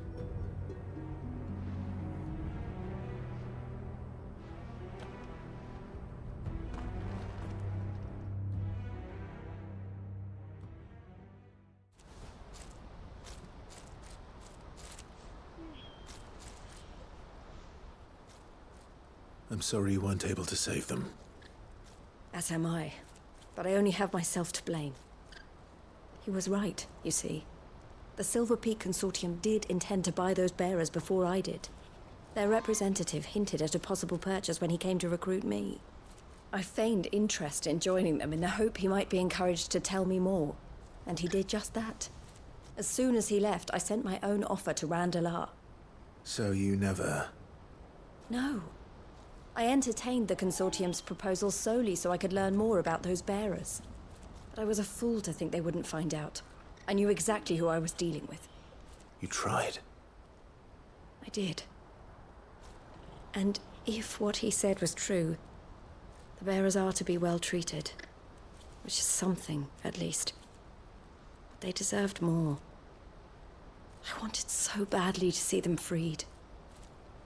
Eloise! Eloise! Word from Cashlock. The village is under attack. A pack of beasts have come down from the mountains, and there's a dragon at its head. Theo and the others are trying to hold them off as best they can, but the odds are against them. They need help, and fast. Theo! I'll go on ahead. Thank you, Clive. I'll gather some men and join you there. Just... make sure he's safe.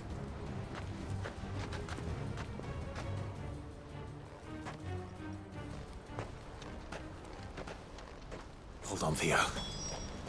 I'm coming.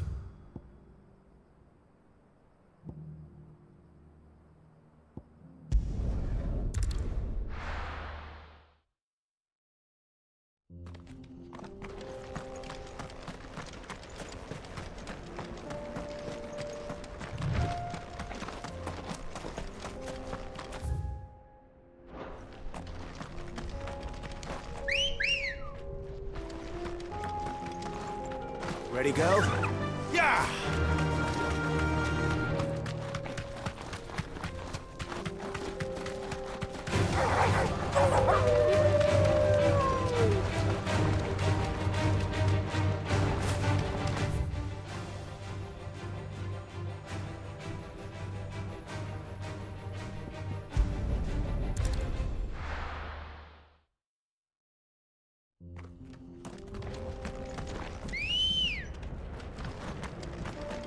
Ready, go? Yeah!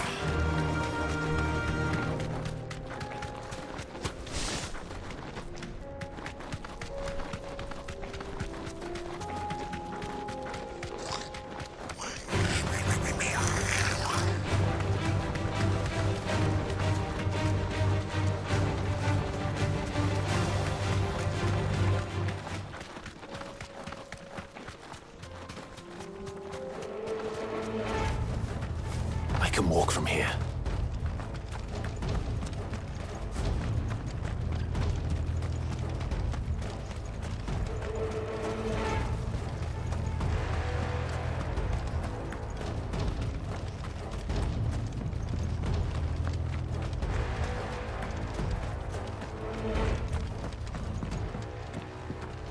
Where's Theodore?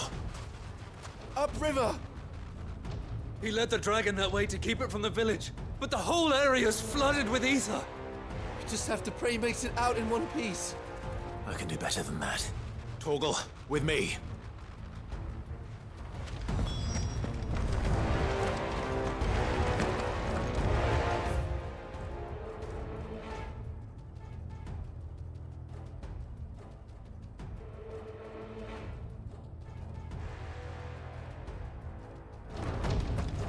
No use calling Ambrosia now.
These creatures have already turned.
Any more time.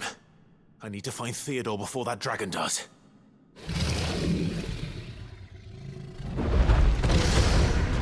Looks like it's found me. This thing's turned as well. This isn't going to be easy.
Clive.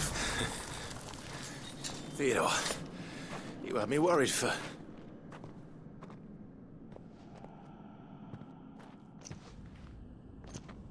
We have to get you out of here.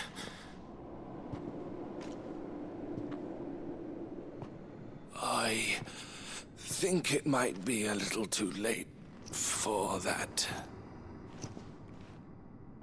Bearer or no, there's only so much ether a man can take, and that Drake just wouldn't let me leave. You have my thanks, Sid, for finishing what I could not. For keeping Elle's dream. Theodore!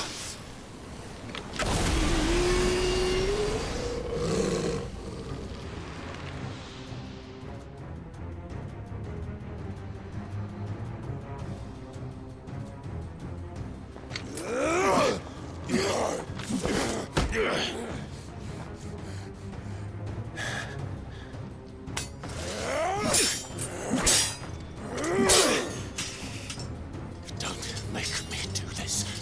Stop it, Theo! Stop! Stay back, Eloise! He's turned. And so will you!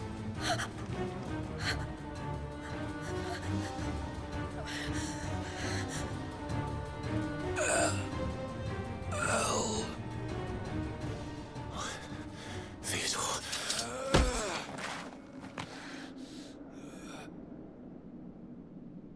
Take care of my sister.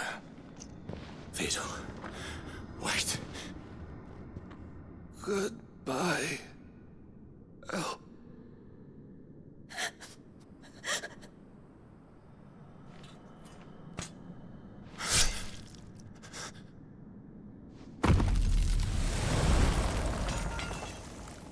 No! Theo! Theo!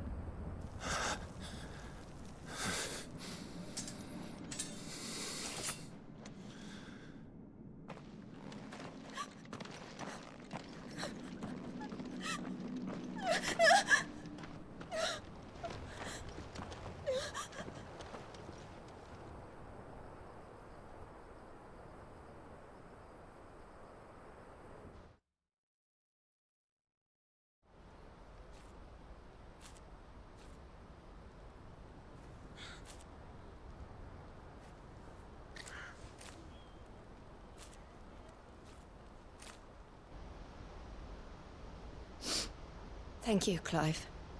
I think I'll be all right now. That was true bravery he showed.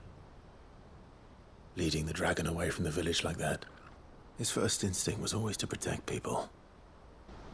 To put others' well-being before his own.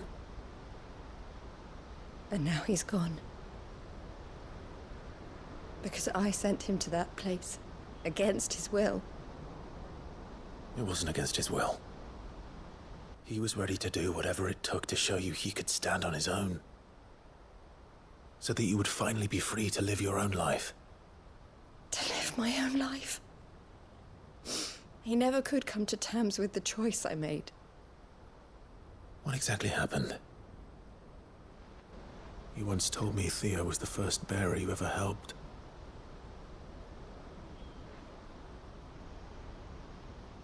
We grew up in Canva. We were born to one of the great trading houses. And I was chosen to inherit the family business. I had my father's head for figures, you see. Theo did not. While I studied the art of commerce, he played at soldiers instead. A late bloomer, in more ways than one. For unlike most bearers, it wasn't until his 15th summer that his powers awakened.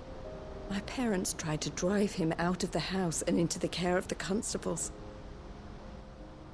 But before they could, I took him into mine.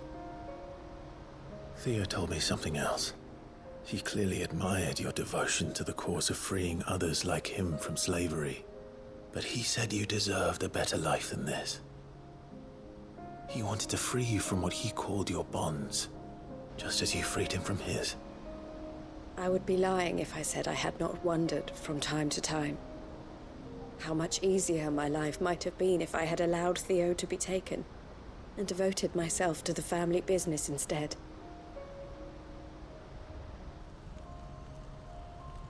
But I have never regretted the decision I made. Being with my brother meant more to me than tradition or reputation. I only had to look at him to remind myself of that night and the choice I made and the fact that I would make the same choice again in a heartbeat.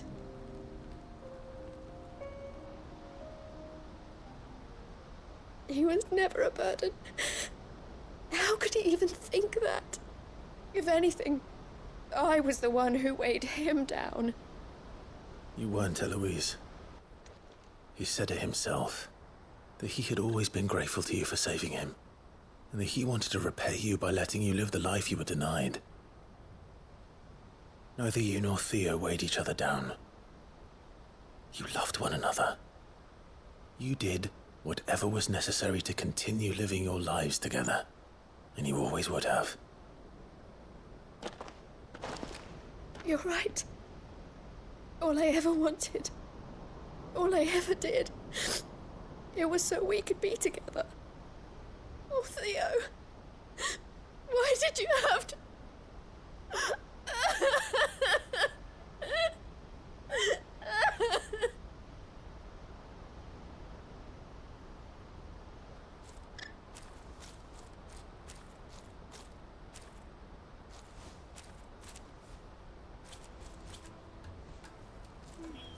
I know Theo wanted me to move on, but I'm staying here at the Crimson Caravans to continue our work.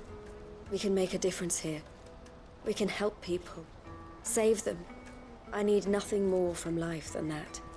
So I'll carry on doing what we do, ensuring that goods, people, bearers get where they need to be, bringing smiles to people's faces, just like we always have, and to Theo's, wherever he is. This is the life I have chosen. The life I will always choose. I've made a choice of my own, to continue helping you however I can, whenever you need it. Thank you, Clive. Let's go on together then, for Theodore.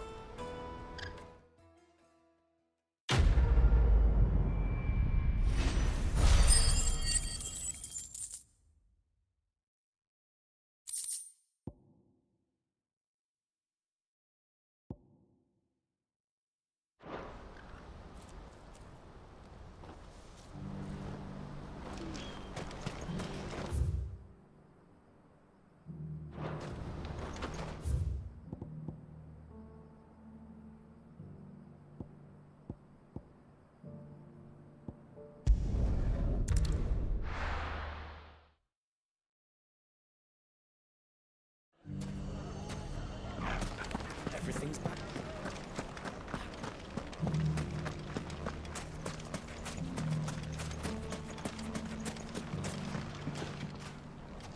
Still in Dalamil, Victor?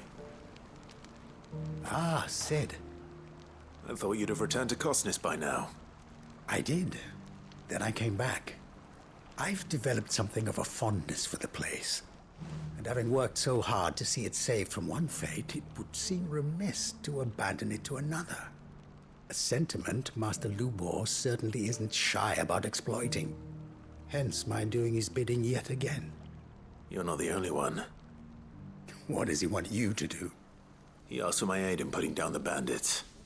And he said that you might be able to help me find them. Then you've come at just the right time. I was on my way to speak with Conrad about how to organize our forces. There are more camps in the vicinity than we can safely strike at once. But we must strike together, and we must strike soon at as many camps as we can. We can't give this league of theirs time to rally its forces. All right. Which camp shall I take? There's one upriver. Just out there, across the dunes. Leave it with me.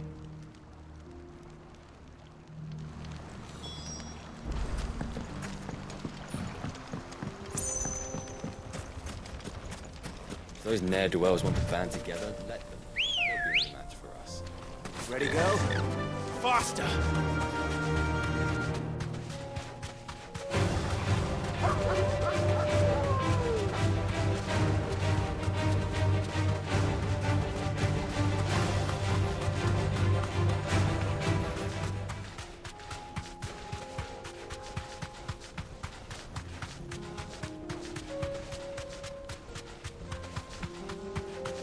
That must be the camp Victor mentioned.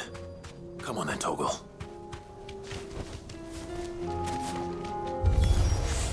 That's him! The one who killed Doc and Fingers! Take his head off!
I'd better let Victor know.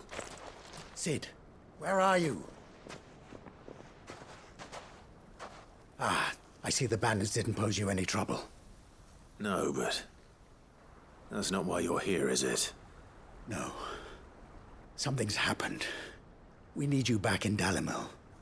What is it? The whole town's in uproar. They're saying that Lubor is a bearer. What? Seems that one of our parties wasn't as thorough as they should have been. They let one of the bandits escape, and his escape route took him right through Dalimil. Some of the children spotted him, and he was about to silence them. And when Lubor felled him with a bolt of magic, and without a crystal. But that's not possible. It is, if he's a bearer and has been hiding it all these years, which is what people are saying. If he has, well, I wouldn't blame him. No man is branded by choice. Still, all those people see is a man who's lied to them all his life. One who was made a leader of himself when the world believed he should have been a slave. Fuck. I don't know where we go from here, but I know one thing. Lubor needs all the friends he can get right now. You're right.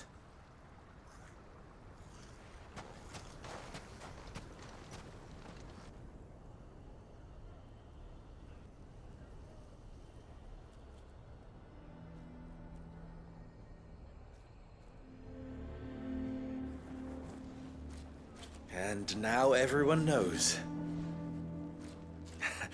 I made it a habit to keep a crystal close at hand for just such an occasion.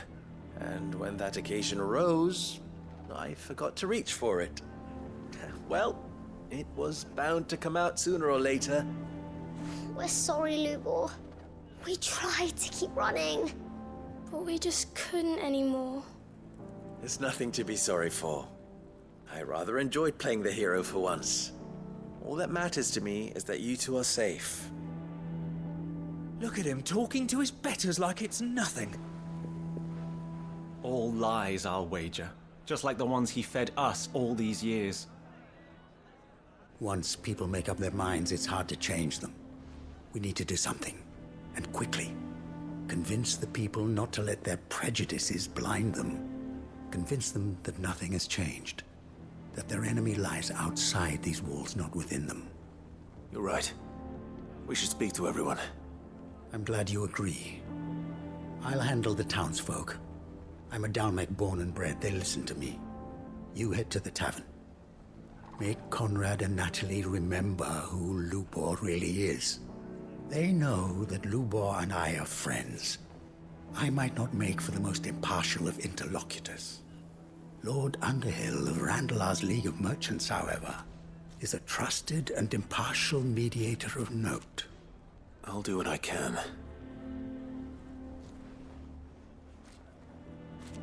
Lubor, stay here with the children. I can't promise anything, but we'll try. And that is all I can ask of you.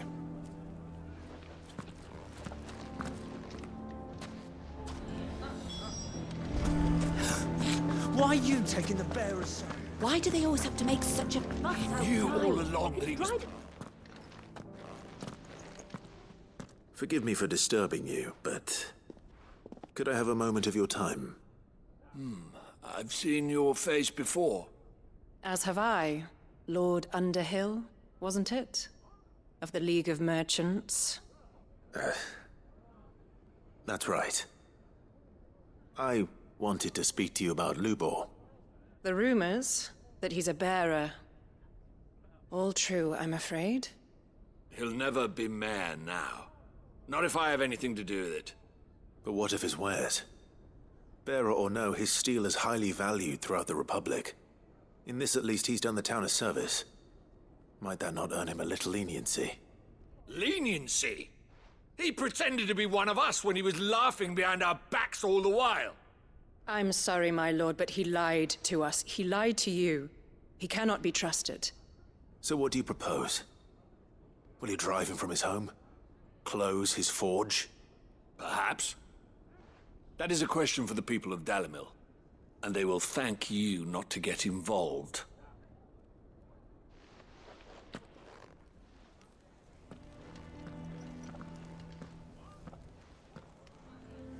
The townsfolk have made their minds up. There was nothing I could do. Nor I. Conrad and Natalie refuse to consider anything but their own wounded pride. You never know. Once their anger is cooled, they might see things differently. For now, we should report back to Lubor. All right.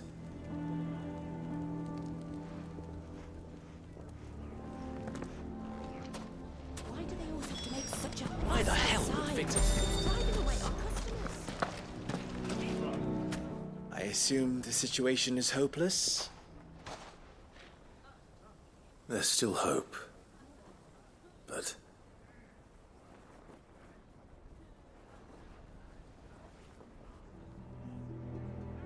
But perhaps not in this lifetime, I think it's fair to say. You mustn't think like that, Lubor. Give them time. They'll come around. We'll talk some sense into them in the end, you'll see. No, you won't. And your efforts would be better spent elsewhere. But Lubor... Rosina would often tell me that steel does not lie, that a blade is a reflection of the smith who forged it. To yourself be true, that was her point. Rather an ironic one when you consider that her life was taken with a blade of her own making. But I do not doubt that she was always true to herself and what she believed in, right to the end. And so must I be. I must do what I know to be right, no matter what others might think of me. And now, I know what that is. I must embrace my new role of villain so that the people of Dalimil have something to unite against. For only united can they hope to stand against the threat that awaits them. I'll need to make a suitably dramatic exit, of course. Don't go, Lubor. You're the only one who was ever kind to us. We'll be all alone. Again. Trust me, little ones. It is for the best that I go. Not only for the town, but for you, too. How could it possibly be for the best? These children need you. The least you can do is give the townspeople a chance to change their minds. They would not take it, Victor. It's over.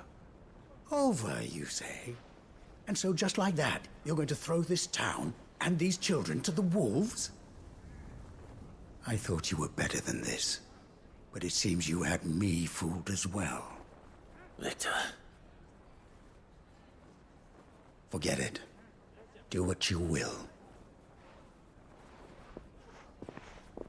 You sure you're making the right choice, Lubor? Of those available to me, I believe it's the best one. Yes. Ah, but where are my manners? Here. Your reward for clearing out that bandit camp. Right then. I have packing to do. If there's anything I can do. Anything. I'll bear it in mind. Thank you.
Come on. Yeah!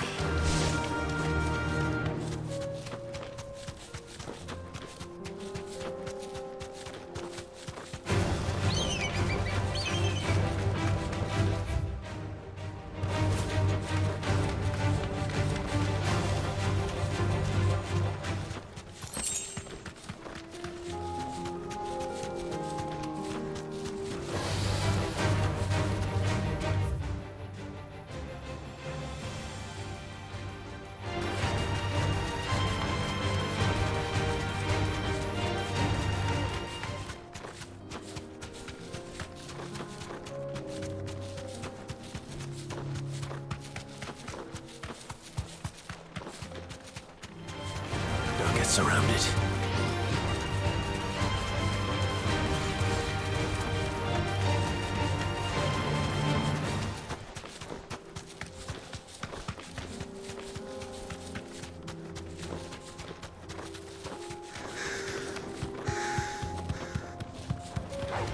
All right.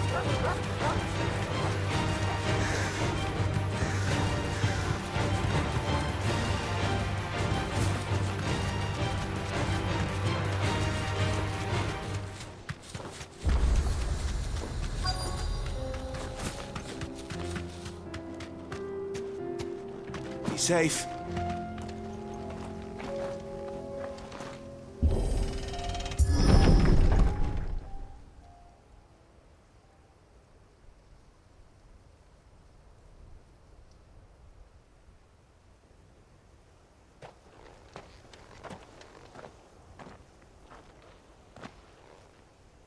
Oh no.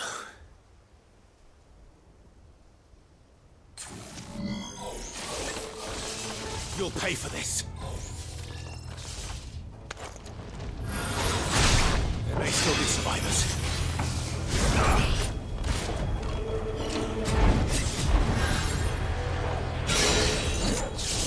Nice try.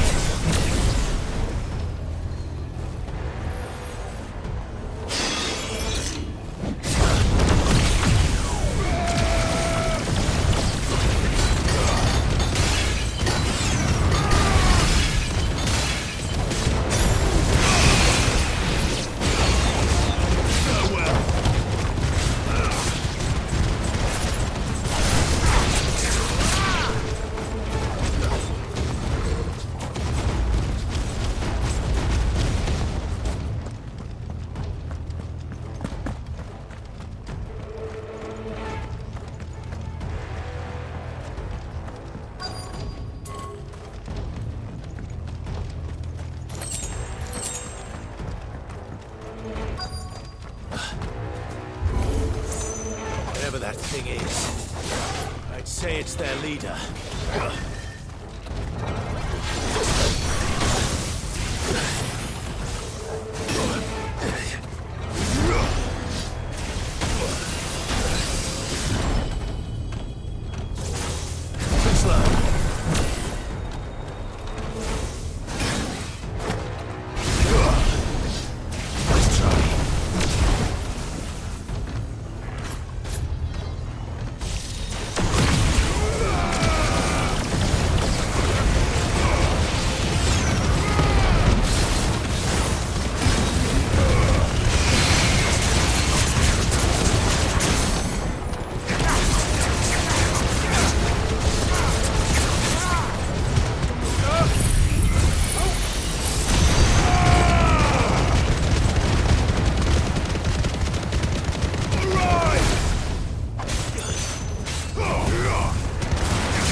Should have stayed in the past.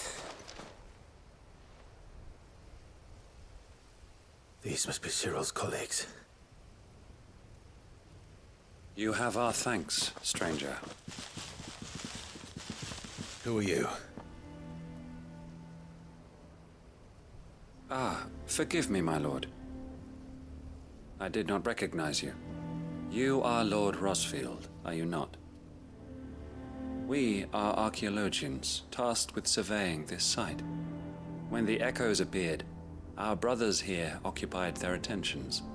Thanks to them, and to you, we were, for a mercy, able to see our duty to its conclusion. You call that a mercy? Your brothers might still be alive if you put their safety before your duty. Surely this survey wasn't worth dying for. We are charged with uncovering Ultima's origins, a duty of the highest import, as I'm sure you will agree. And you think your dead brothers would agree with you too? I know they would. They gave their lives for the cause, an honor to which all Undying aspire. Now, to what do we owe the honor of your presence, Lord Marquis? Cyril told me of your work here, and I agreed to collect your findings in his stead. I see. That is most kind. Pray, take them then, with our humble thanks. May the Firebird's flame burn ever in your heart, as it does in ours.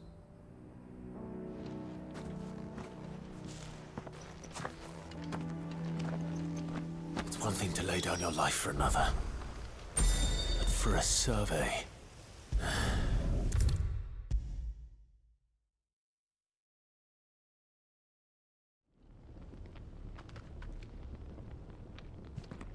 Ah, you are returned, my lord. I collected your colleagues' preliminary findings. Here, take them.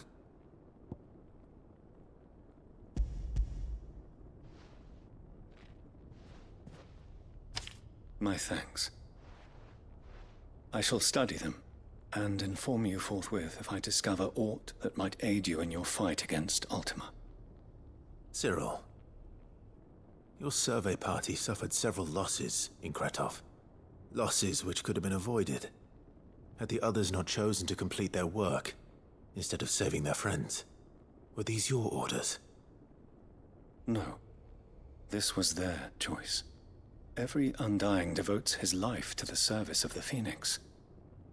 It is our sole duty, and should we die in discharging it, so be it. Even when death is avoidable. My lord, I fear that this is not a point over which it would be fruitful to argue.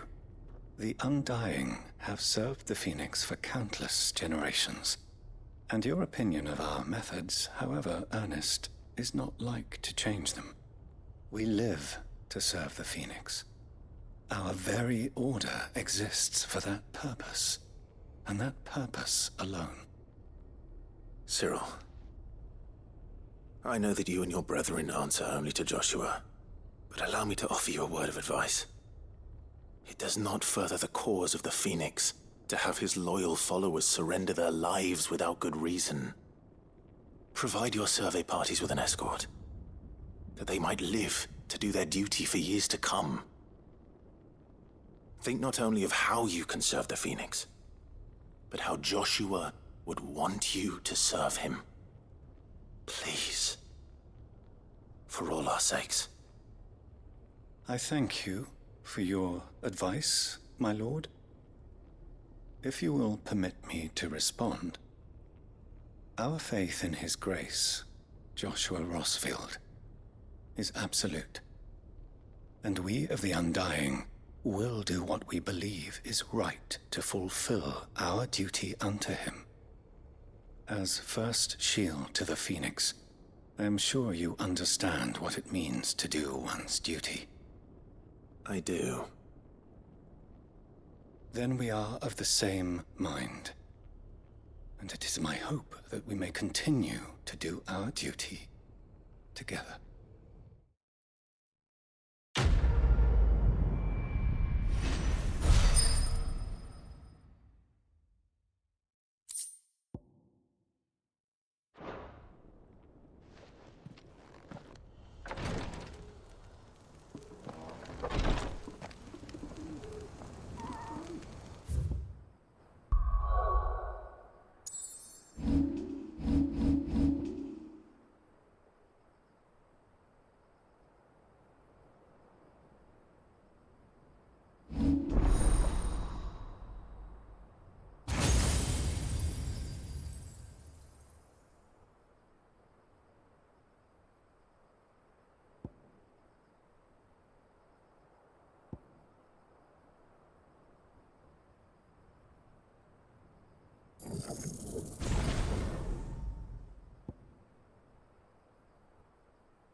It's a wonder they can still walk.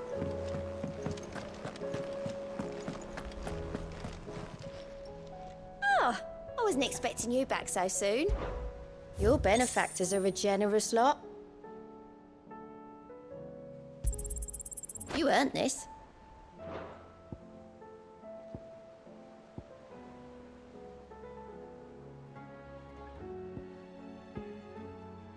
All done?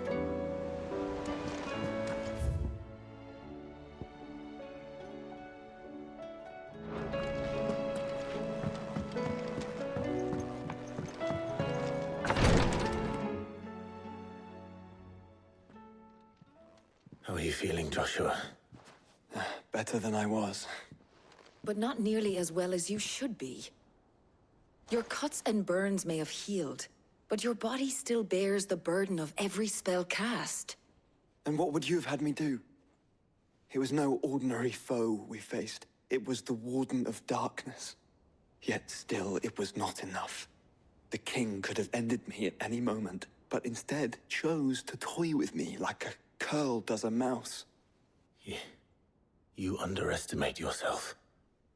Oh, it was crystal clear. Only one man established his dominance that day, and that man was Barnabas. I'm sorry, brother. That was ill-spoken. It's just, I have never felt so powerless. And when so many are looking to us for strength, perhaps the prince feels the same.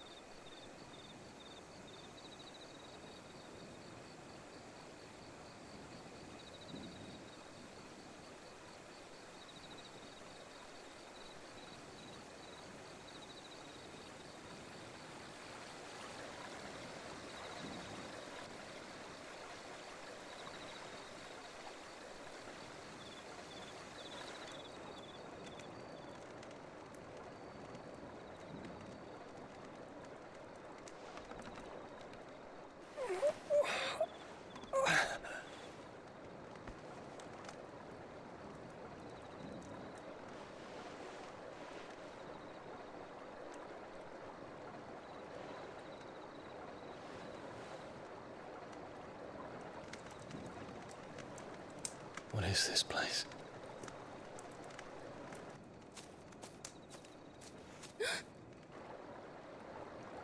Don't move.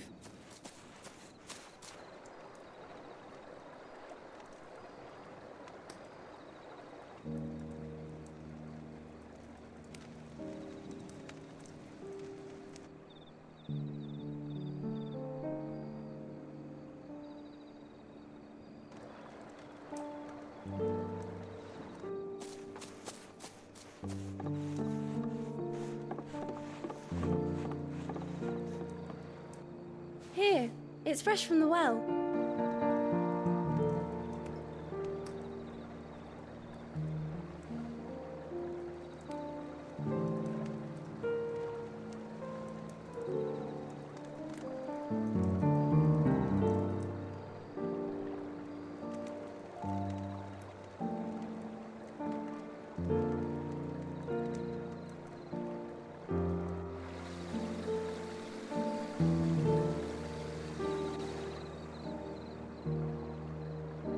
Grandmother told me spirits sometimes get lost, and that the lanterns guide them to their proper place.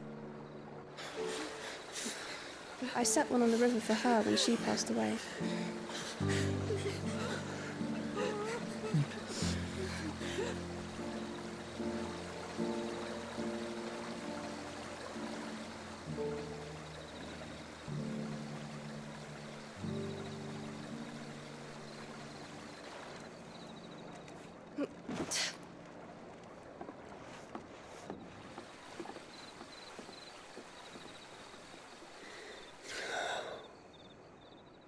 The fiend works from the shadows. Was it you who guided my hand then, Ultima? No, not you. This is my doing, my fault, my sin to bear. And for it, I must atone. Your hurts are healing nicely. It was my poultices that saw you well. You make them? And sell them, or try to. Earns me enough for bread, most days. Forgive me. I have nothing to... I know, but I couldn't just leave you lying there.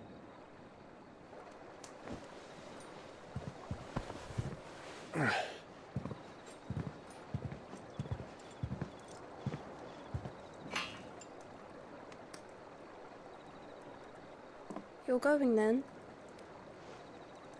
Of course. I'm healed. Thanks to you and your poultices. Will you promise to come back and visit?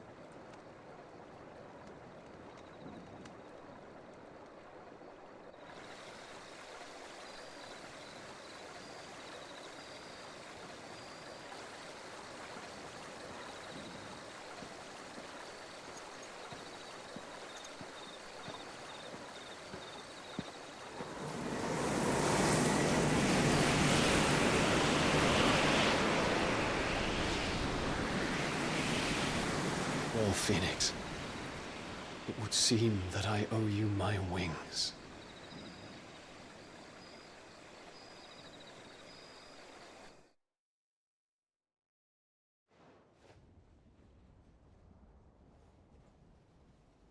Perhaps he can find an answer.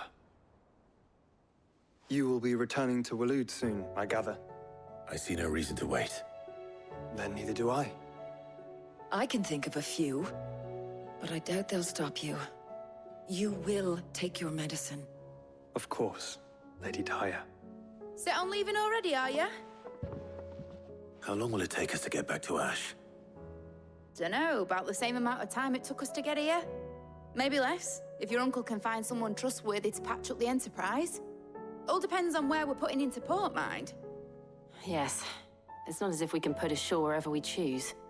We have to assume that the whole of Ash is hostile, and that we'll be attacked on sight. Then we must find a place they won't think to look. And I have an idea who might know of one. The Professor!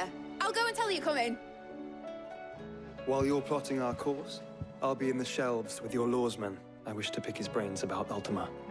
Then I'll talk to Karen about supplies for the journey. They may not be easy to come by in Ash.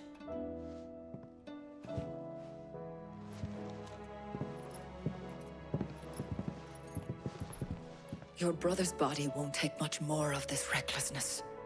You know that, don't you? I do.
Covered in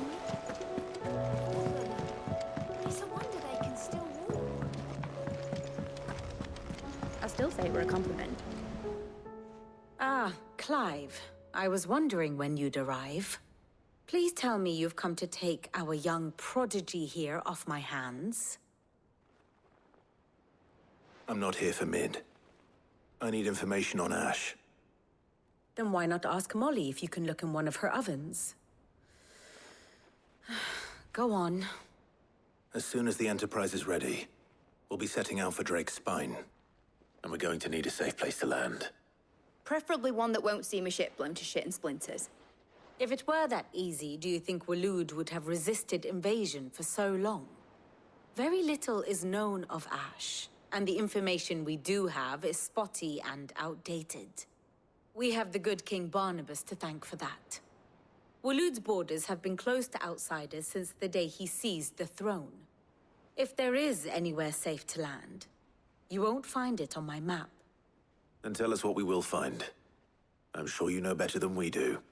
But no splinters. All right, if it will get you out of my hair. But interrupt me, and it's over. Understood?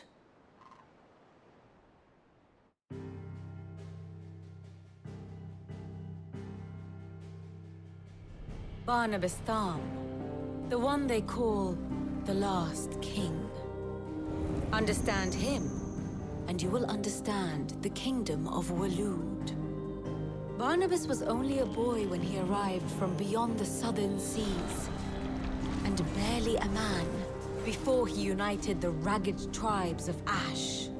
And having unleashed them upon the formidable Veldamark, he set his throne upon the ancient kingdom's ruins. The victory sent shockwaves around Valisthea, tales of Odin's might spreading through every court, parlor, and drinking hole in the realm. Note that this was in the year 843, and that the king still sits upon his throne some 40 years later, quite untouched by time. Waloed's recent inaction left many wondering if Odin had lost his appetite for war. And yet here we are. The Einherjar was committed to the fray, a bold declaration of intent. Orcs swarm around Drake's Fang, and throngs of Akashic haunt canvas streets. Though how precisely the havoc they wreak serves Waloed remains unclear. Regardless, if the order to attack truly came from King Barnabas, then one thing is certain. Waloed has achieved the impossible, and made bedfellows of beastmen and the ether-addled alike. All of which is a roundabout way of saying that you will be in unknown territory when you set foot on Ash. Much of the continent has already been lost to the Blight, and what few ports remain will be fiercely guarded. And that is to say naught of its natural defenses. Offshore currents will cast an ill-equipped ship out to sea one moment, and dash it against the rocks the next. But then the Enterprise is anything but ill-equipped. And Mid has made land there before. Now, if only there were someone with an intimate knowledge of the Shadow Coast, and where a daring gentleman might put ashore.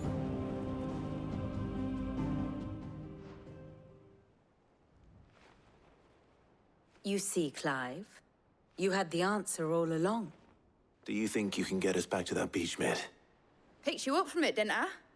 Not that it were easy. The currents were a right bastard.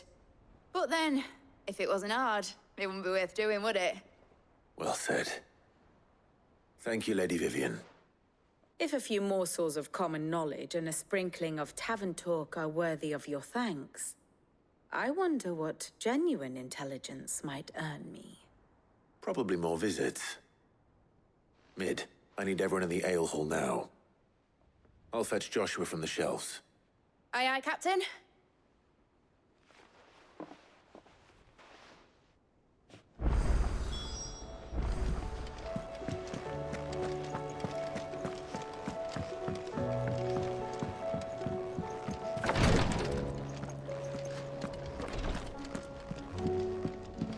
Please, Your Grace, stay my Lord Marquis. Yote, is anything the matter? You seem troubled. Perhaps I might be able to help. My lord. Yes. Perhaps you might. It's your brother. His condition continues to worsen, though he does his best to hide it. The lesion on his chest pains him more with each passing day. I had feared as much. There are certain elixirs which can ease the suffering of those afflicted by the curse, but... But His Grace's case is severe. The drafts I have been able to prepare for him thus far have ceased to have any real effect. So I consulted with Talia and certain of my comrades among the Undying about the possibility of finding something stronger. And thankfully, a recipe was found. The only problem being that the critical ingredient is exceptionally hard to come by, and our supplies are almost exhausted. Unless we can secure more soon, your brother's anguish will likely become unbearable. My lord, I know that I have no right to make demands of you. But would you help? For Joshua's sake. For Joshua? Anything. Thank you, my lord. So, what is this critical ingredient? A rare herb by the name of stonerwort. It grows only where the ether is densest. The vigor it stores in its stems helps to counteract the curse. We discovered a patch near the aqueduct in Rosaria. But alas, yet more ether has erupted from the earth there recently, leaving the whole area flooded. The search continues for a new source. One that we might reach without being turned. So it's only that you can't reach it? The Stonerwort itself is unharmed by the flood? Well, yes, but... Then I shall go in your stead. But, my lord... You've yet to find another source, correct? So for now, the aqueduct is our best hope. Besides, I'm a dominant. The ether can't hurt me. Well, if you're sure, my lord. Stonerwort is easily identified by its blood-red blooms. Search around the aqueduct, and you're sure to find some soon enough. I shall remain here and prepare the other ingredients.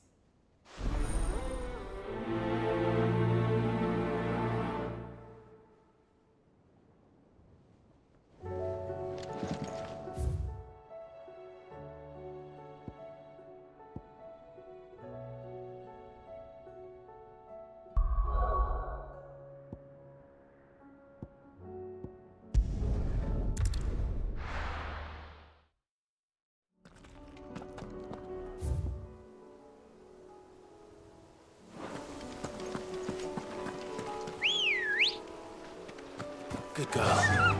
Fly, Ambrosia.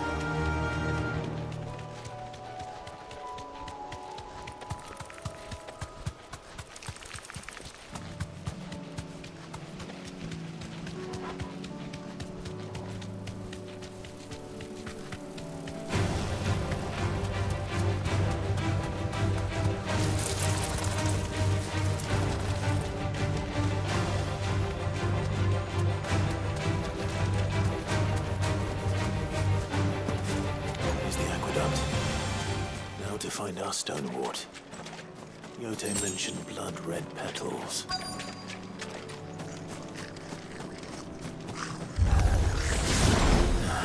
Just my luck. Well, I won't be picking anything to write on. There's only one thing for it. Let's try.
collect as much as I can before reinforcements arrive.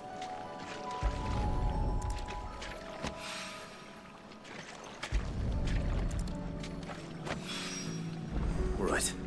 That should do it. Let's get the...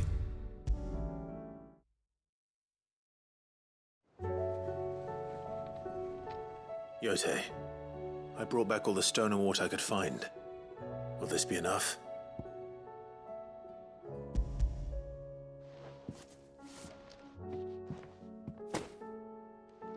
Yes, my lord. Thank you. I'm sure it will serve us until we can find another source. I'm very glad to hear it.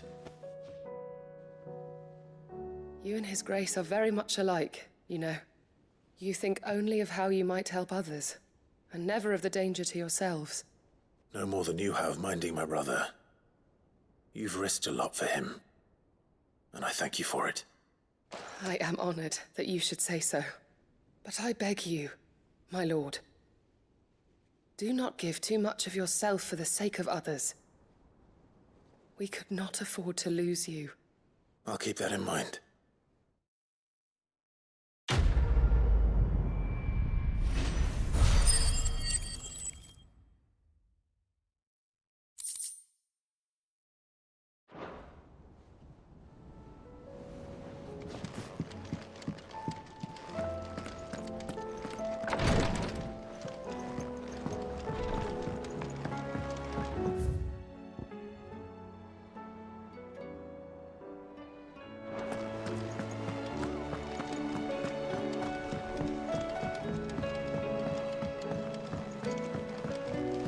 Covered in nicks and lumps, the lot of them.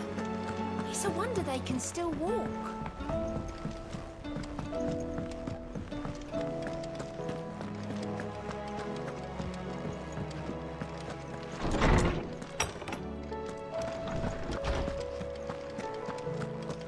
I have no reason to assume otherwise.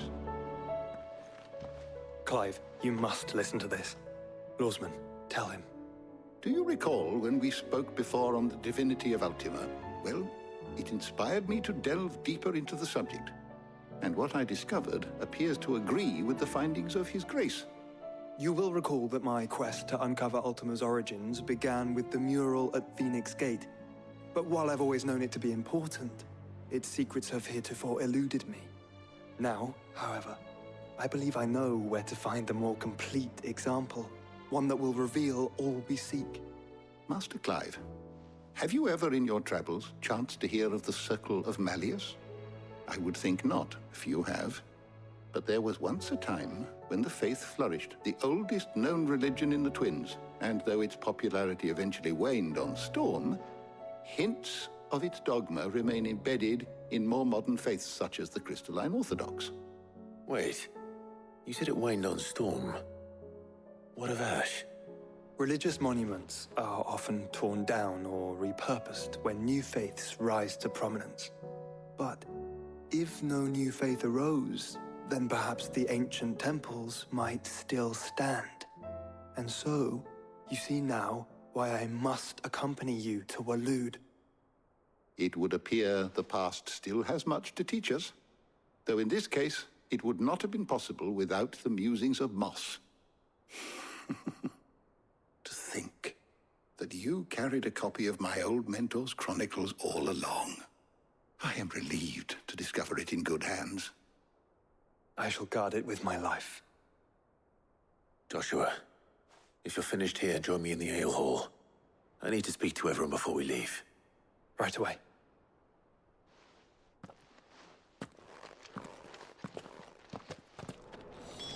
Mid said I could ride the Enterprise next. No, she didn't. She said I could.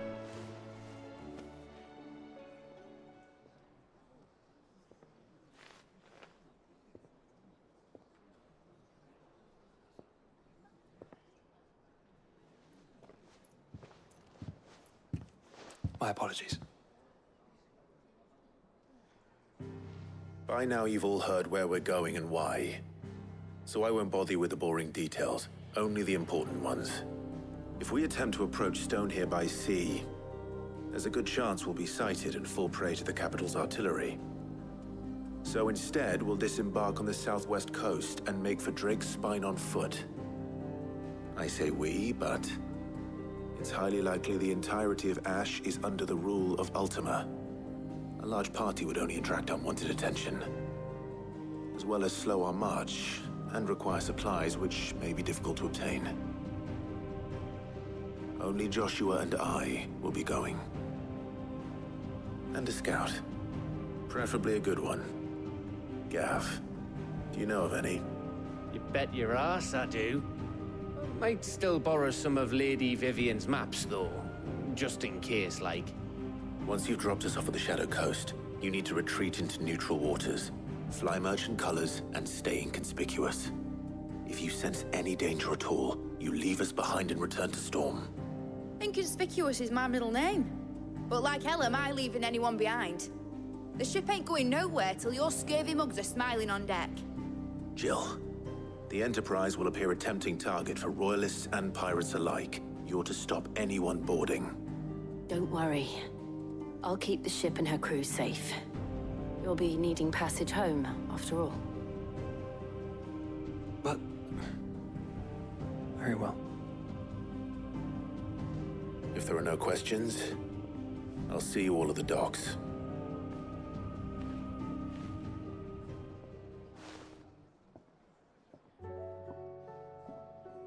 Let me know when you're leaving. I want a word before you go. Of course.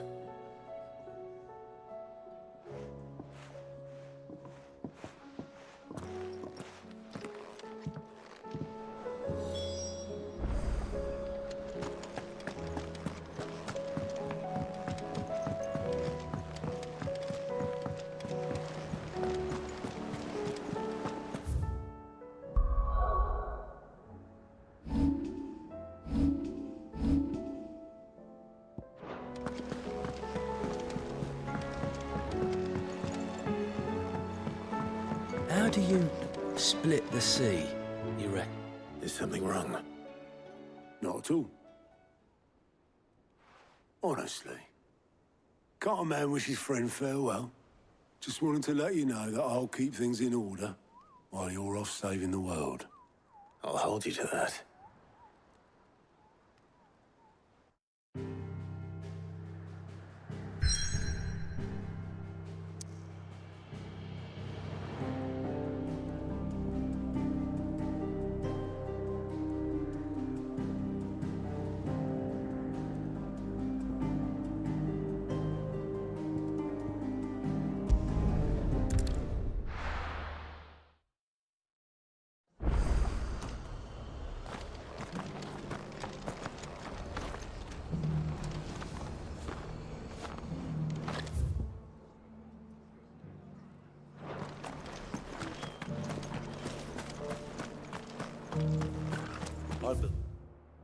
The barricade's so sturdy, even the bandit.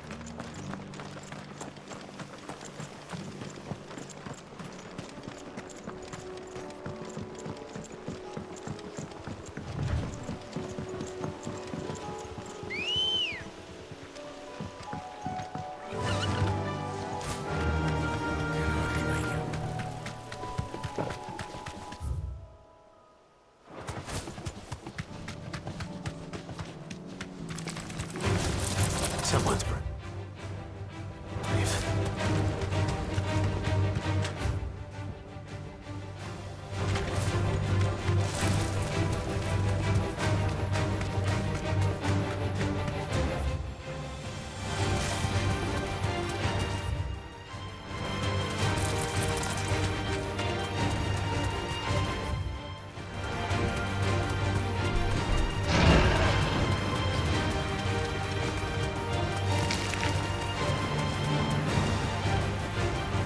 I can walk from here.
already.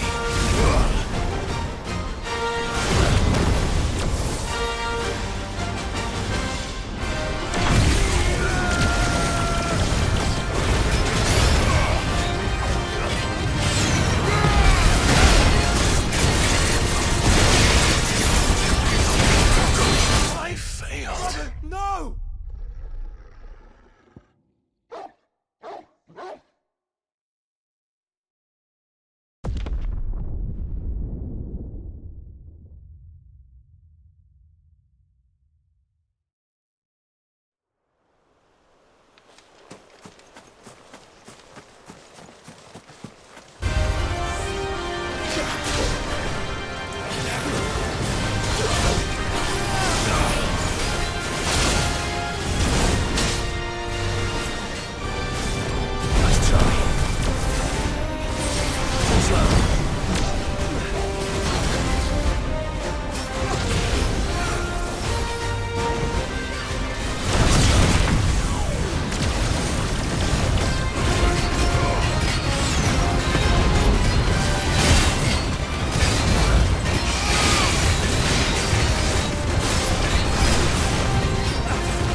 help you today, Clive?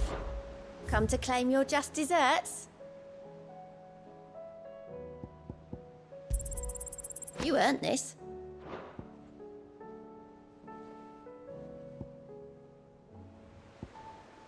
All done?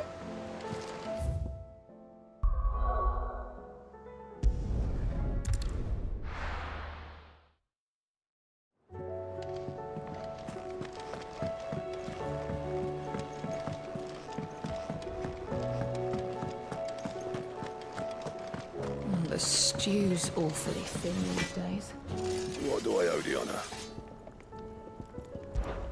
The sound of ringing steel.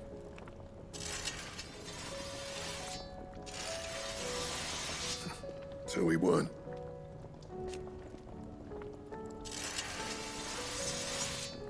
Who knows?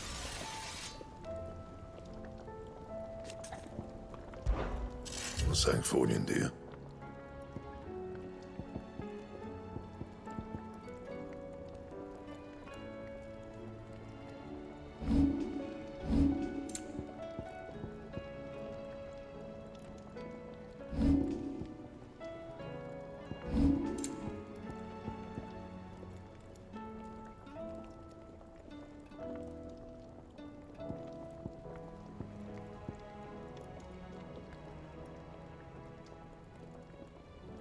That it? Fine.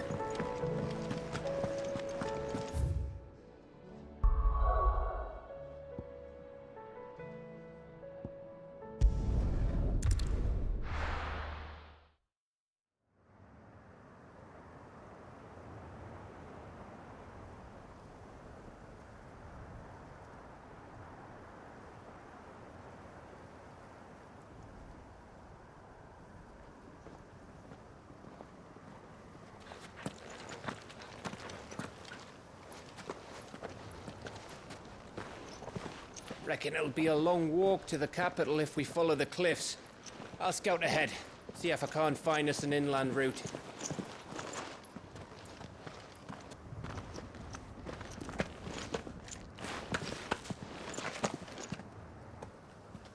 Clive.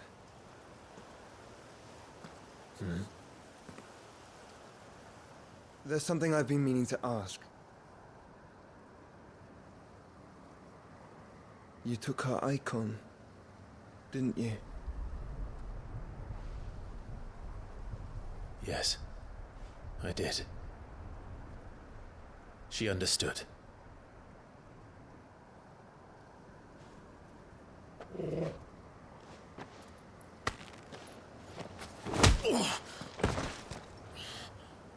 Oh, she understood. Understood that you decided to save the world all on your own, and that you'd die without her power. How dare you make her choose? You knew damn well she'd never refuse you. But I will. You can't keep pushing us away, Clive. The world is ours to save, not yours.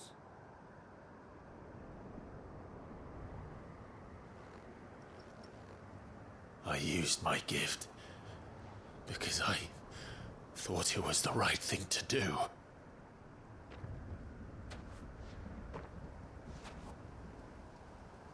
And you truly believe this will save you? Will save us all?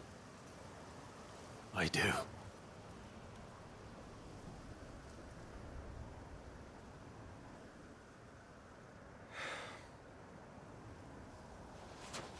Then so be it.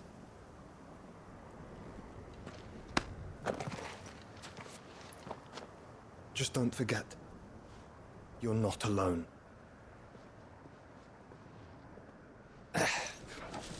Think I found us a trail. Did I miss something?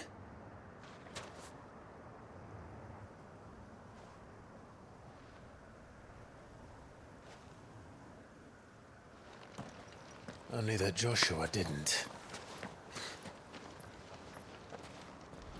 I don't get it.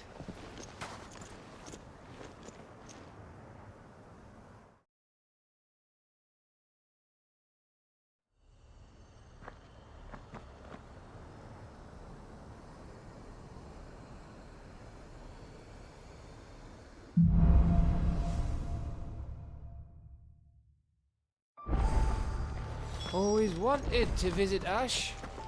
We're in Waluda territory now. Don't expect a warm welcome. Oh, I don't know, Clive. That castle over there looks inviting enough. Shall we sample its inhabitants' hospitality?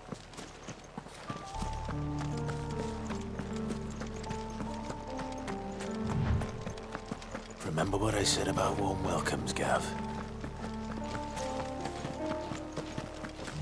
Oh, this place is as dead as Greagor's ghost.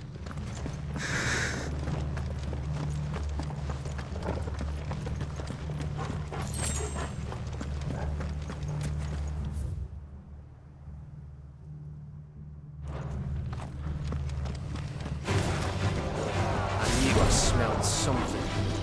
I see only orcs and a Kashik here. Let's hope the villagers made it out in time.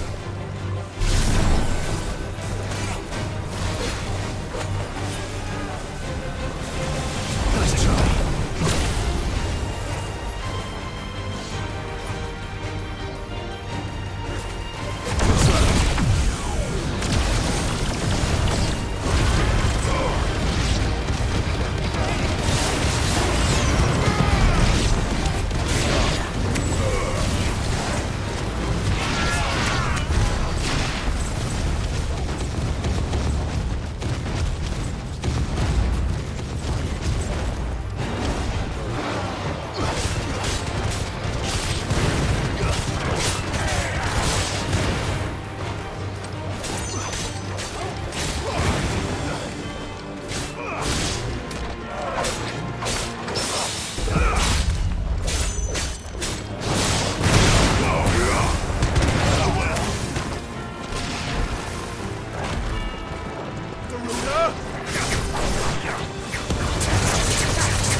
Where the hell are the royalists? Seems you were right about that welcome after all, Clive.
guess no peace delegation.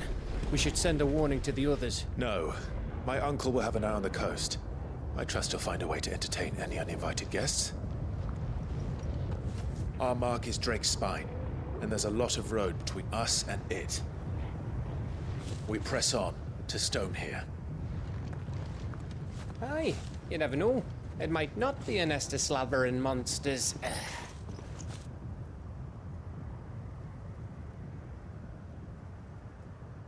Clive, you must go on ahead without me. This stronghold is as old as Phoenix Gate, perhaps older. It may yet hide Ultima's remaining secrets, and if we are to best him, they must be unearthed. All right. Stay out of trouble. I always do. Mostly.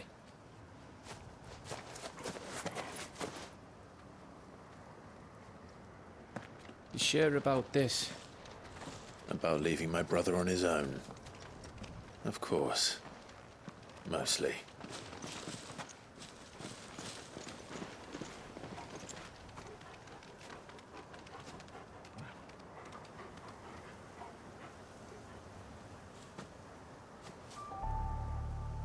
Lady Vivian's map is so old, it's hard to tell which way is up. But if I'm right, we're not far from a village called Aistla. Then we make a...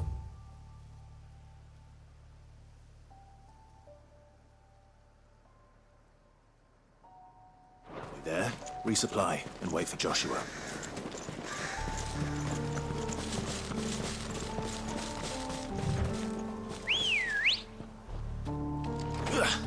Good girl. Yeah!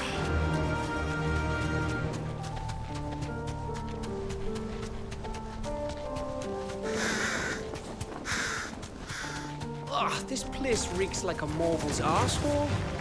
Though I'm guessing it's not the smell that'll kill us.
Good girl.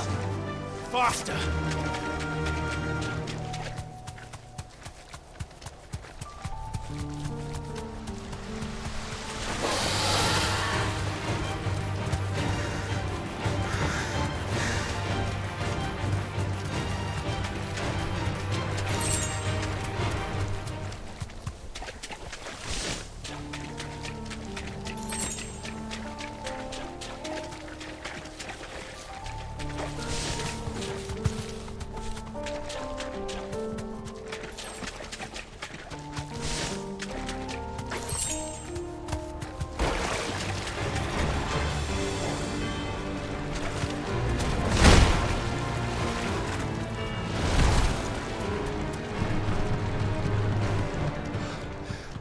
Bahamut's breath.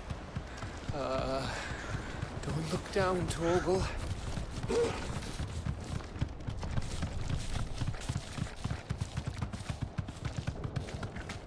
That must be Aistla.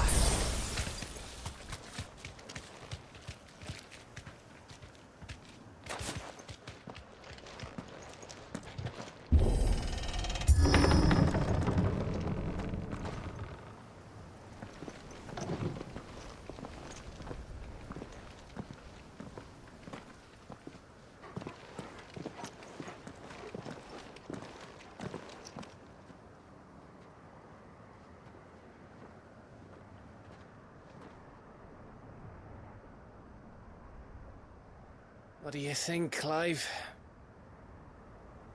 Then we're too late.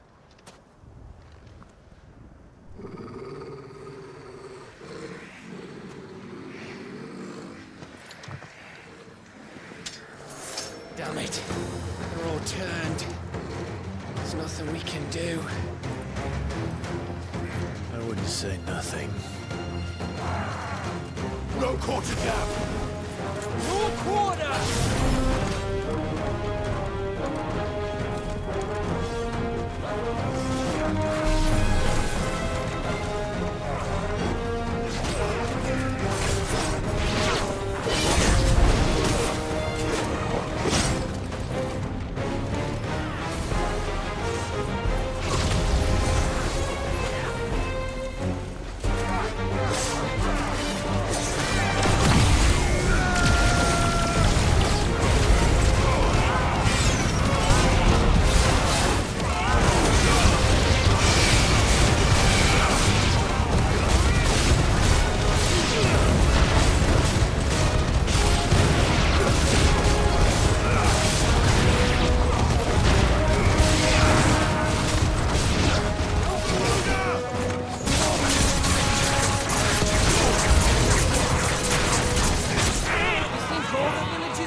Gav?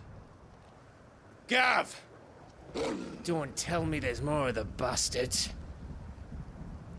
Oh, fuck.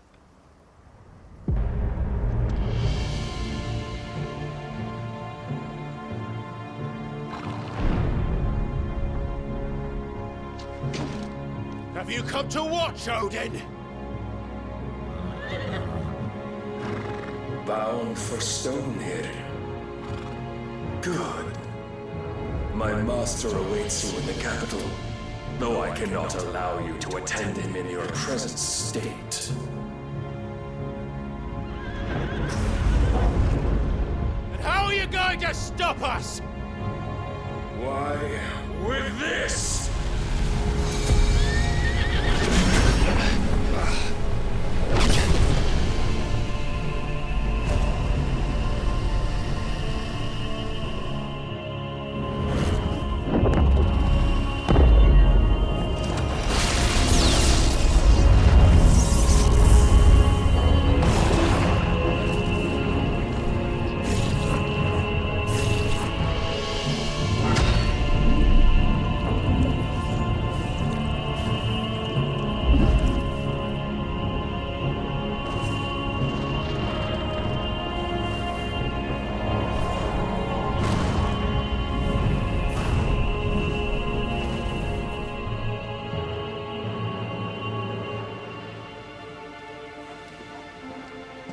What did you do?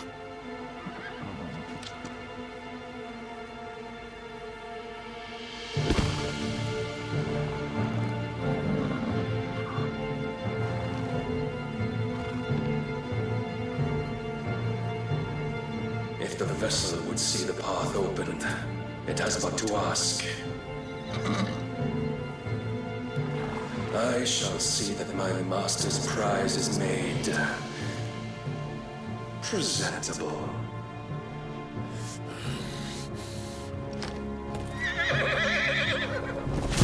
Shit! No!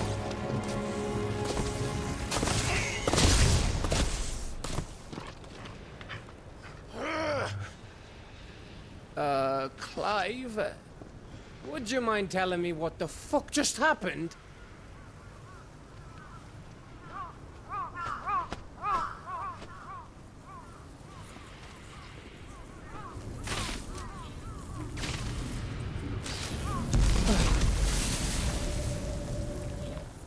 Oh, you've got to be.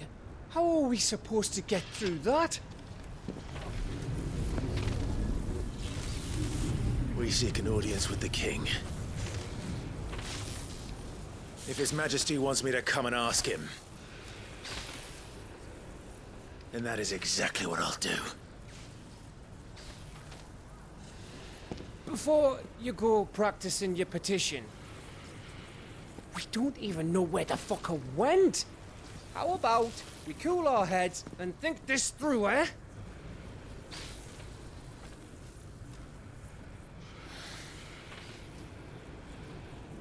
All right. Maybe there's something here we can use.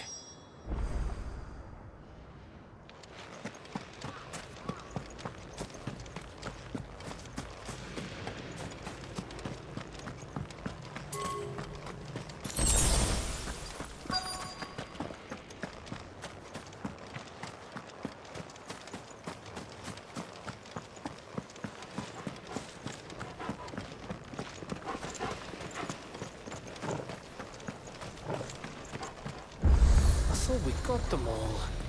So did I.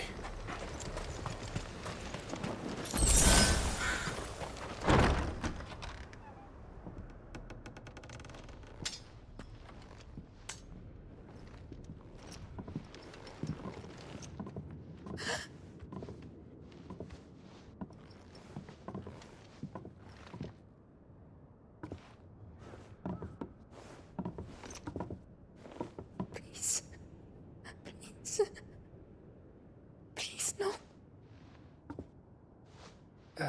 Miss. Whoa.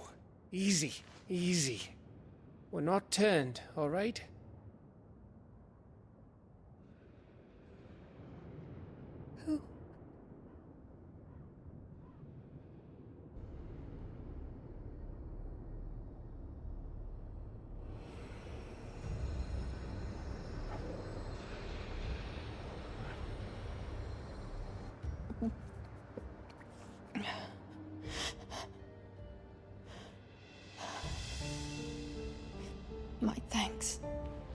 kind travelers.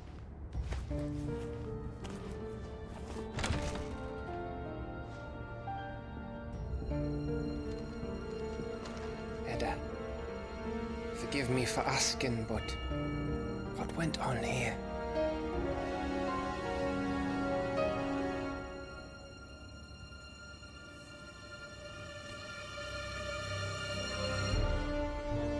It all started when the skies changed. The elders said it was the Arcade. One by one, people went mad. Minds taken by the ether. Till only I remained. By then, I was too far along to run. And then the nights came. And I didn't know what to do.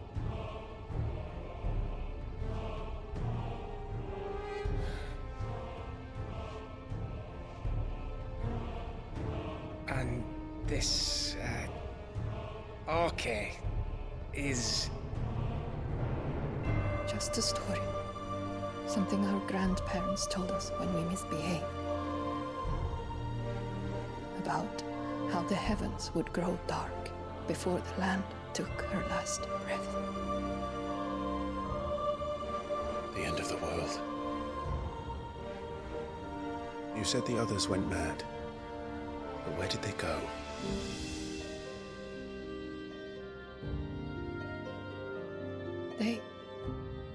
They all left.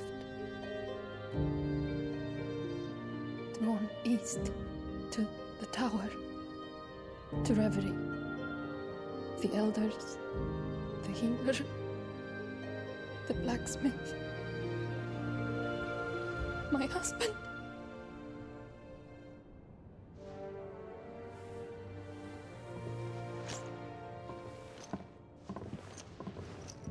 You thinking he did this? Of course. Who else could it be? You were in Canva. You saw what he did to the people. But then what about her? How come her nut hasn't cracked? The baby, perhaps? Could be protecting her from the ether. I can't think of any other explanation. You mean... it's a bearer? It won't matter what it is once Ultima's magic takes hold. Time's running out.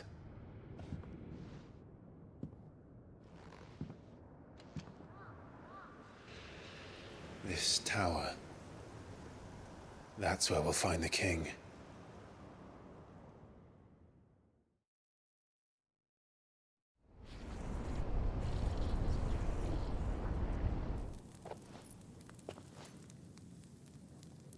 I knew it. It's the same as Phoenix Gate.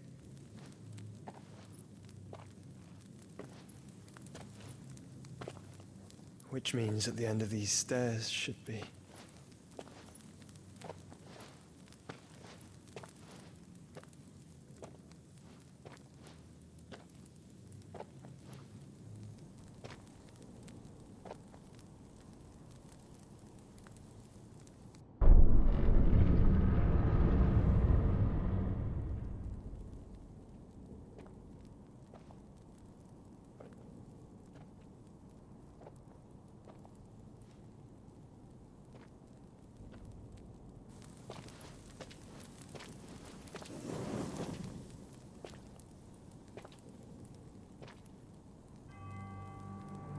The mural is complete.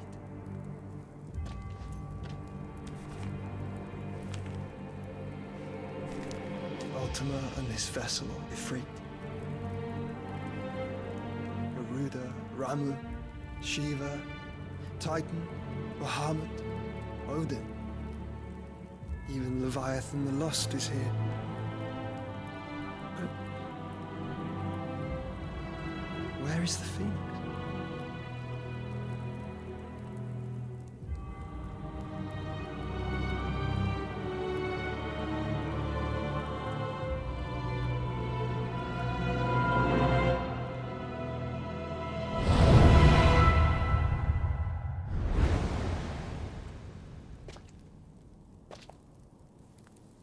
By the Founder.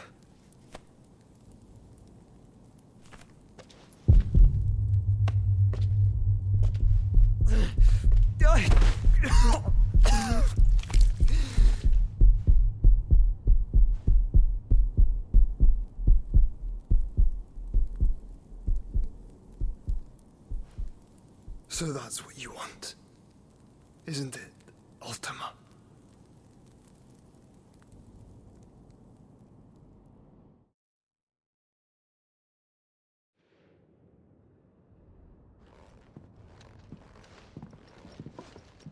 So that's how it's gonna be then? I'm not asking, Gav. I need you to stay with Edda. What? I must do this alone. If I don't return, you're to find Joshua and make for the Enterprise. Understood? Aye.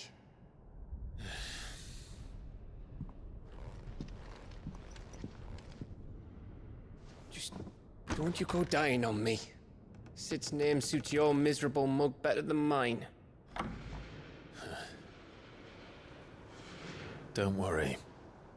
I haven't finished with it yet.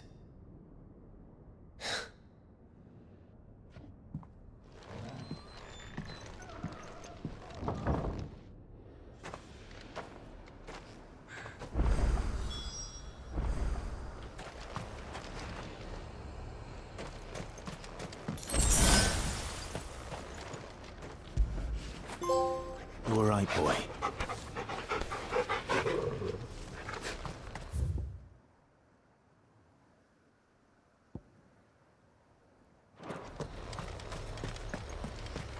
If Barnabas is controlling the Akashic, then wherever he goes, they'll follow. And so will I.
This won't be easy.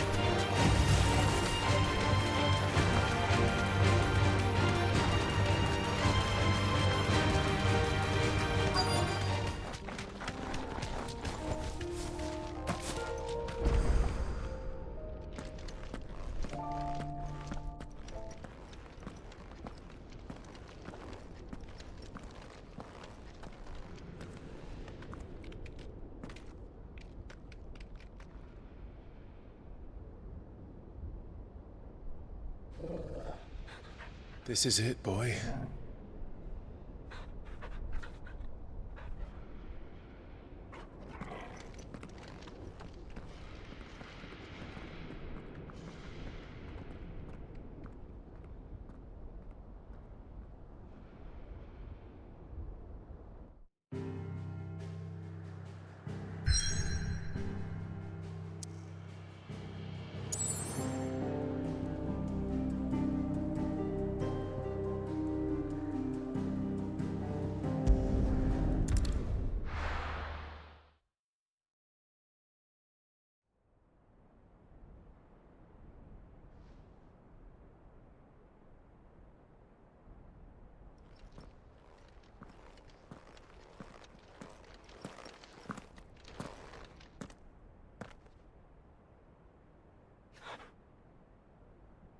I've come for you, Barnabas.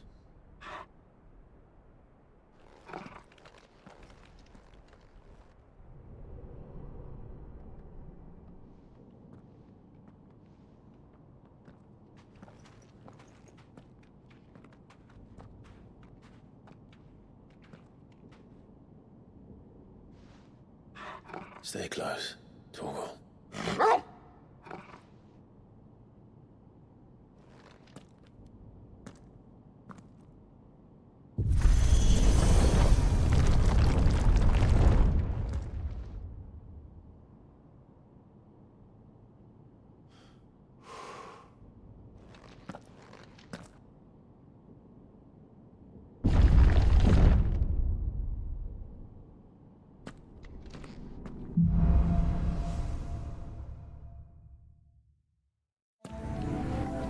Tower.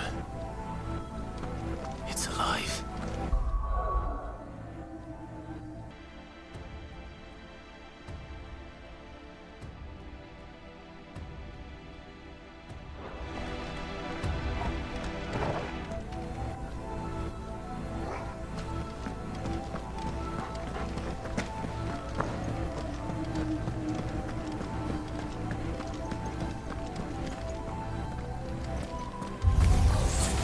More echoes of the fallen. They seem to feed on ether. But there shouldn't be any here.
Seem to have a mind of their own.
Mistakes.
If I were Barnabas, where would I be? The top. So I could look down on the world.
was that thing? Hopefully there aren't any more.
Almost there.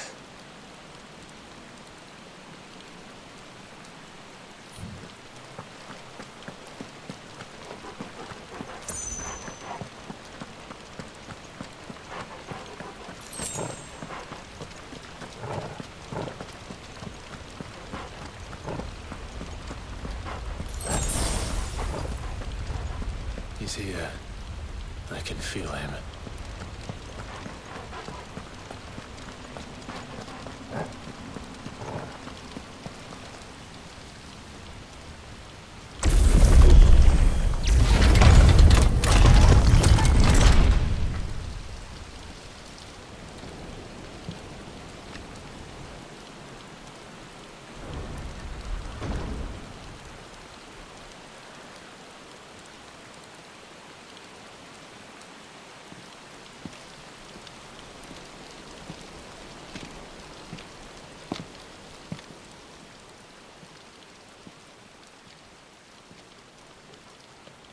Why?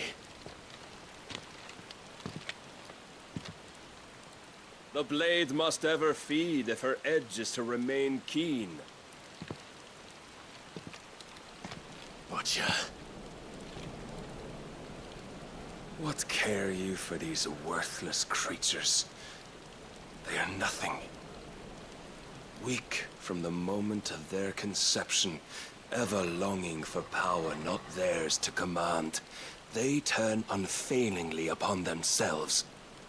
Like sheep, they roam in filthy flocks, eager to trample those few gifted a fleece of gold. Or that they might feel contentment with their pitiful existence. Prejudice and persecution, severance and strife, every earthly wrong springs from the malice in men's hearts.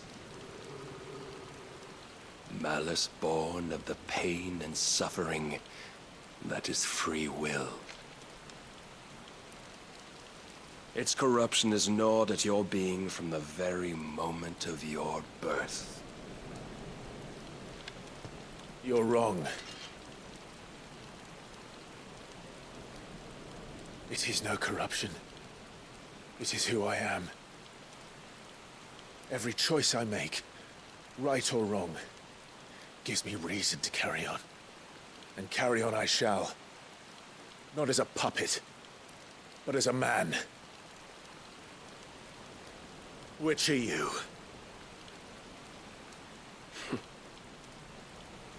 There was a time I too thought those the only choices. What? Long ago, God granted man the gift of magic. And with that gift did he build great civilizations. Yet over time, man lost sight of the gift's true meaning, stepping from the path of shared prosperity to one of avarice. He abandoned his creator for sword and flame, and through his folly, beckoned the blight. Yet, there were those few who refused to turn their eyes from the heavens, and they prayed to God that he might lead them back to righteousness.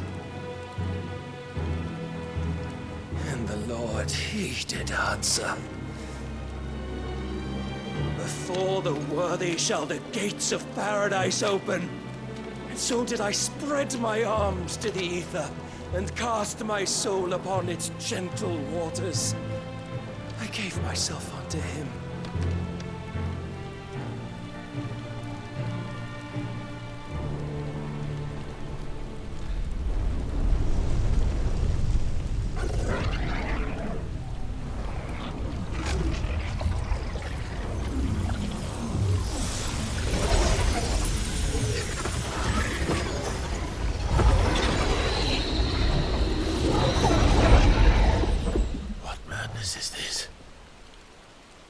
My worth proven, the Lord charged me thus.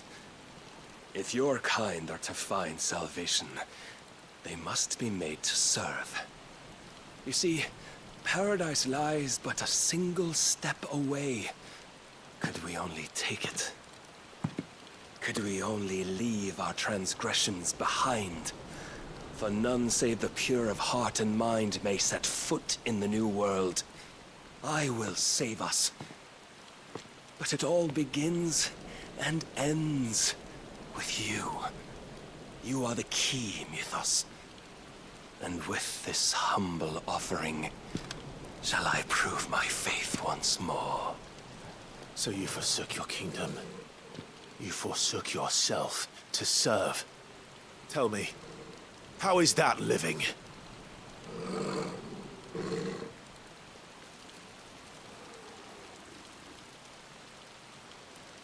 What you seek to provide is not salvation. It's anything but. Life is about always having a choice. Take that away, and we might as well be dead.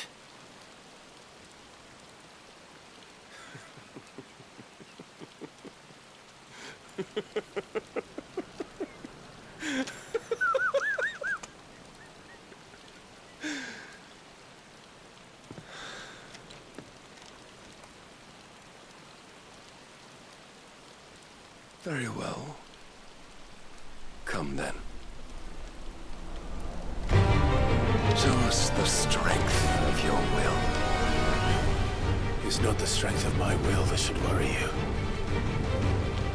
but the weakness of yours.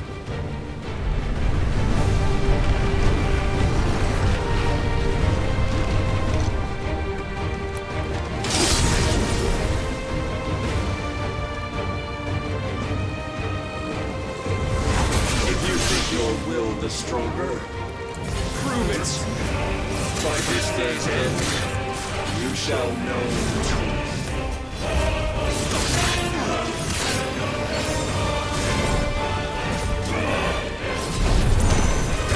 Nice try.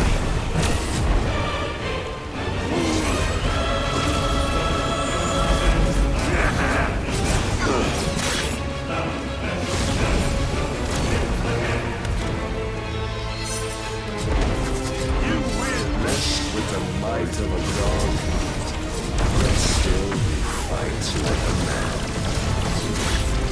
I tire of this.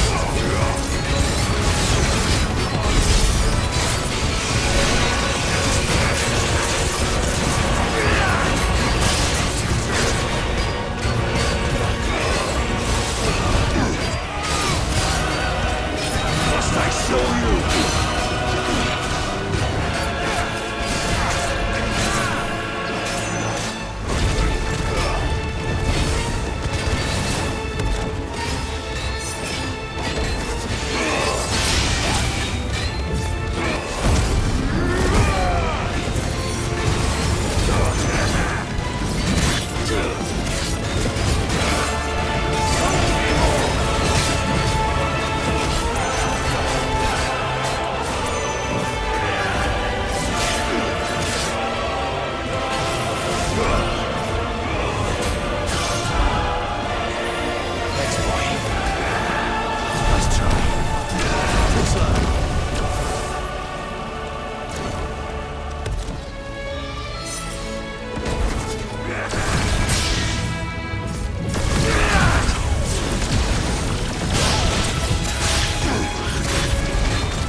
The stronger.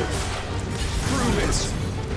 By this day's end, you shall know the truth.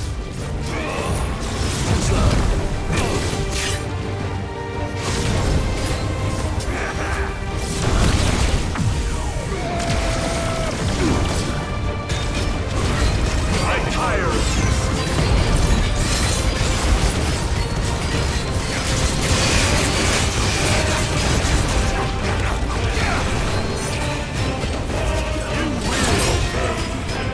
With the might of God, but still we fight to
chosen to serve as his vessel, and you cling to this foolish notion of hope when there is none.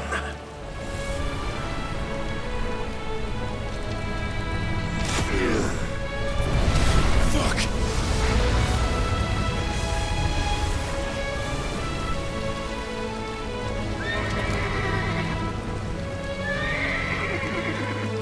Desperate, are we?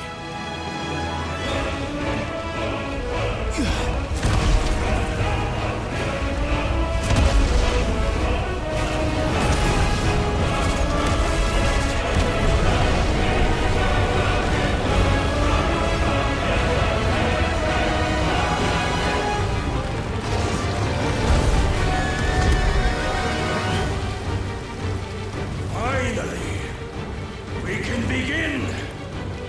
Yeah!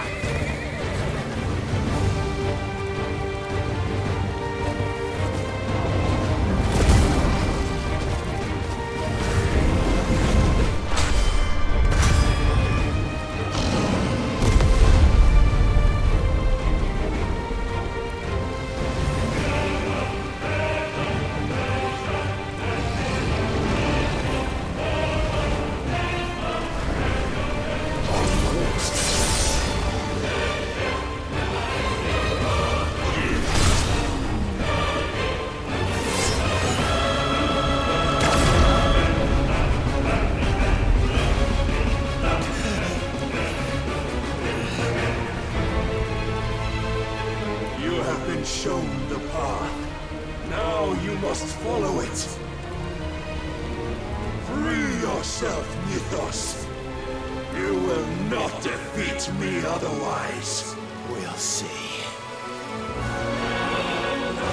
Perhaps you still require pursuit.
Defeated? You admitted defeat the moment you turned your back on us. When you turned your back on the truth, Barnabas. We are not as weak as your God believes.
fighting for?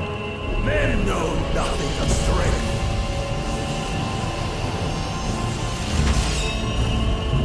But you will.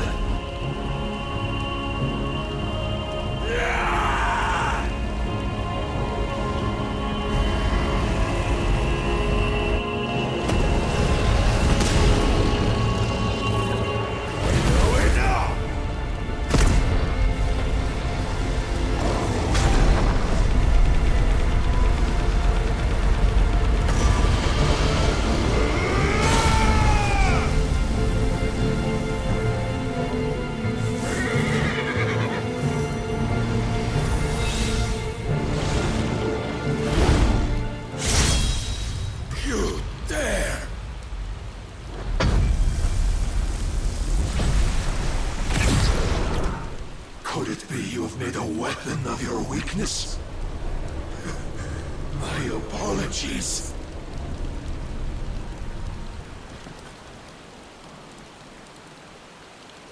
You are not the fool I took you for. And so it ends. No!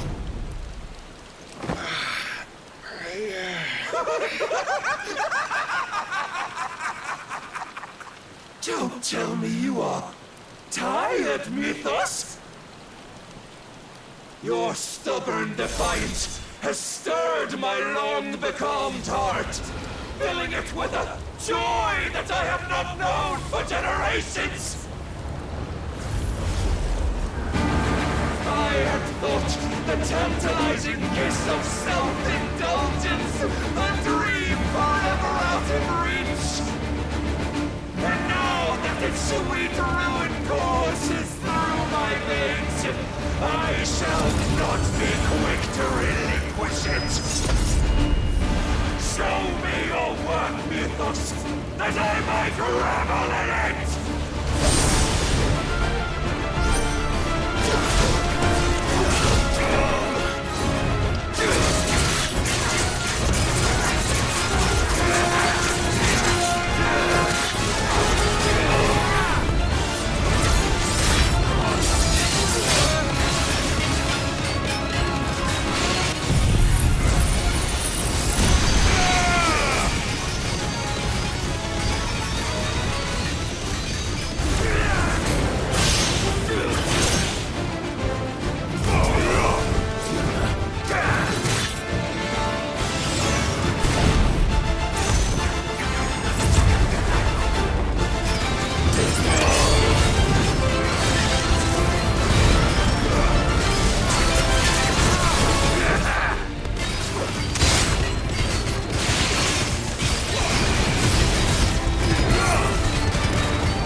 have sought my crown, Ethos, but none could wrest it from my head.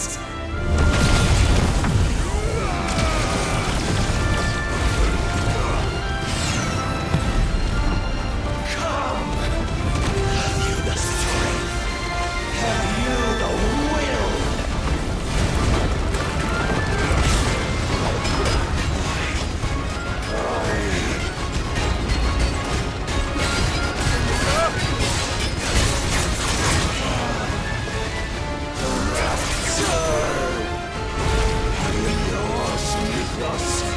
Claim me as your prize!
Is at an end.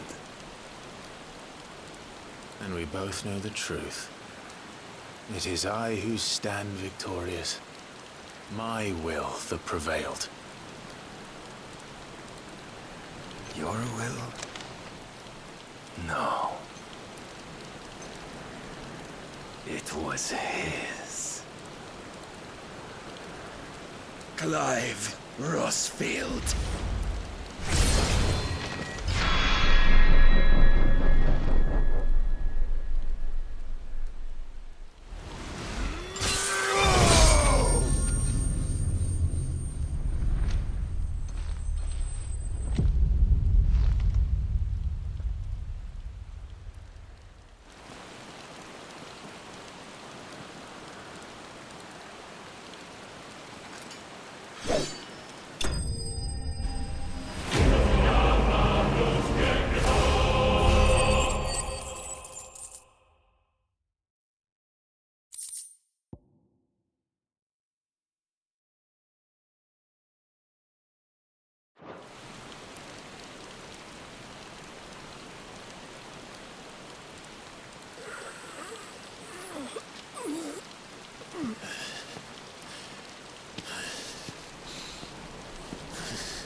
Perhaps there is strength in will.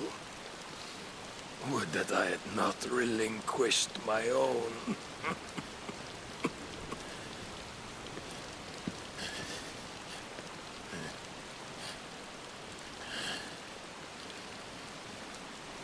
You relinquished nothing. What was it, if not will, that made you strive for a new world? Strive to win your master's approval?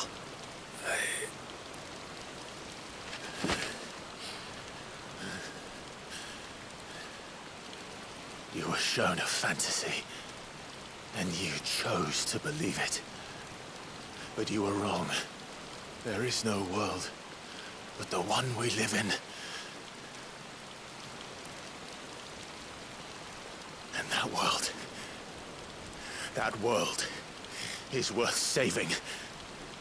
Even if it means killing a god.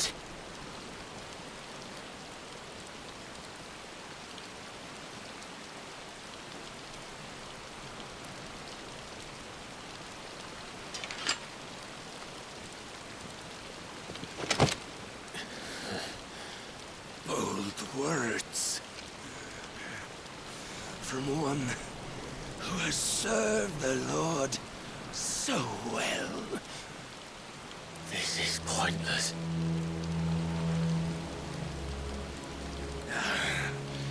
But I almost forgot.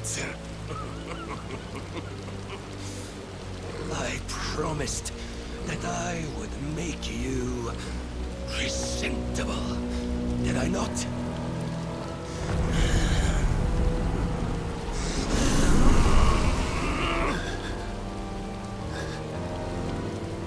We shall fulfill our destinies.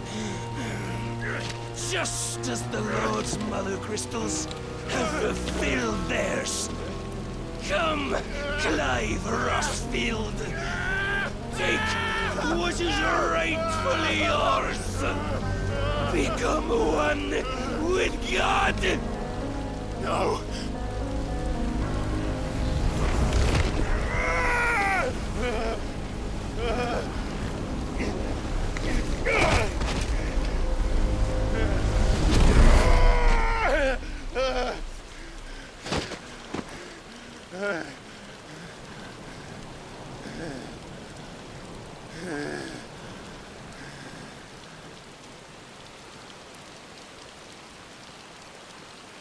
At long last, salvation.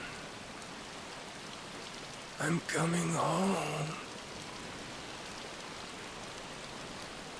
Mother.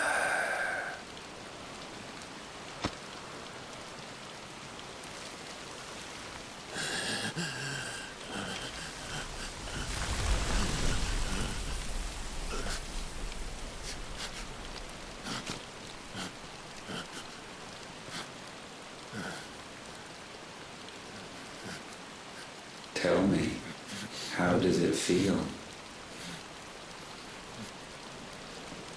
Show yourself! Face me! How does it feel to consume your rival's strength, to gorge yourself on their beam, to edge step by trembling step ever closer to the divine? With or without a will, you are still but a vessel, our vessel. Behold, how your body shudders in anticipation of its fate.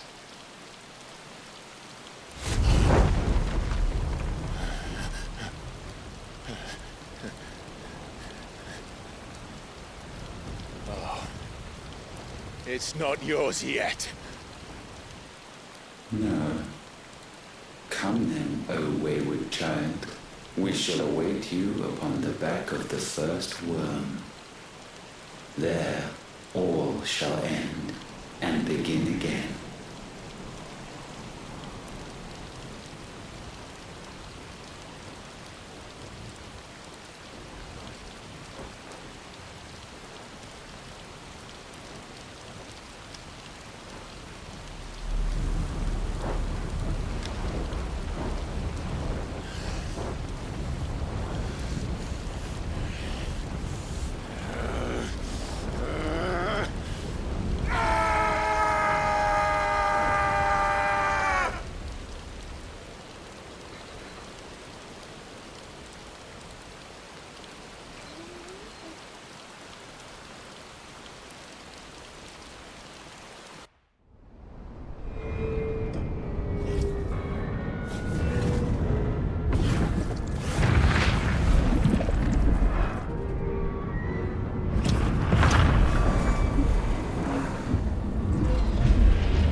me. Ask them.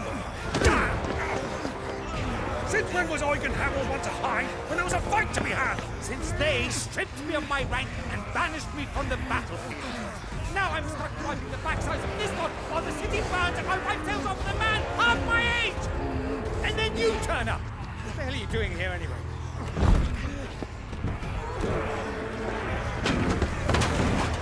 What indeed? The enemy numbers 200,000 or more, counting yours.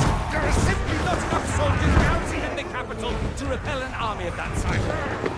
Then what of the central keep? Held by a contingent of soldiers and bearers from the surrounding boroughs. They are the sole reason it still stands. And all it took was an army on their doorstep to bring them together. The prospect of death does put things into perspective. Perspective. Perhaps it's what we've lacked all along.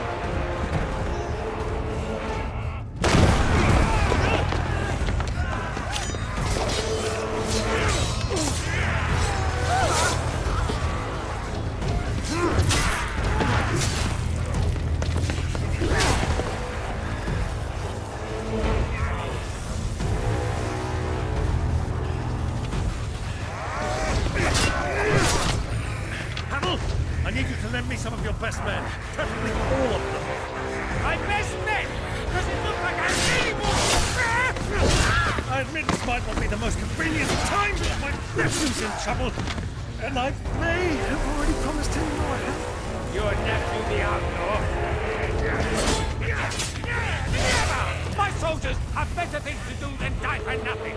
And you and he are of the same mind. I fights for the opposite.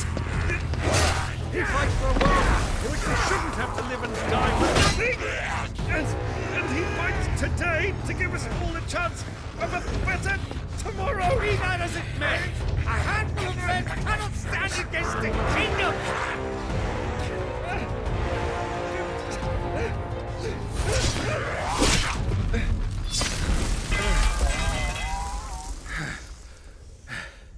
Then mayhap they are the wrong men. Well, I'll be damned. Our numbers are few, but I shall rally as many of my dragoons as I'm able. You, apprise the Lord Strategist of the state of the city's defenses. Yes, Your Radiance. And you would fight alongside us? I owe the Phoenix a debt.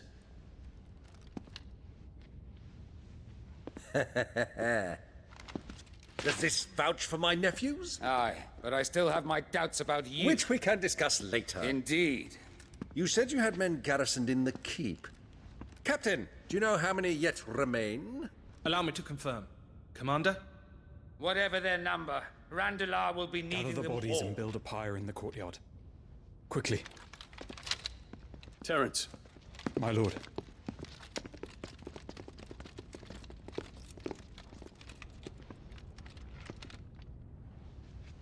You will find a girl there.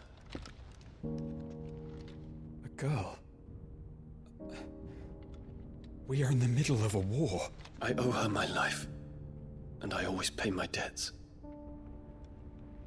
You are to see that she is provided for. Dion, I cannot leave. But you shall. If I am ever to be worthy of the forgiveness of our people, then I must earn it.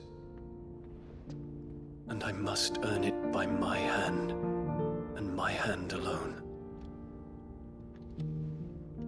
Know that I do not ask this lightly. And know that I will do it.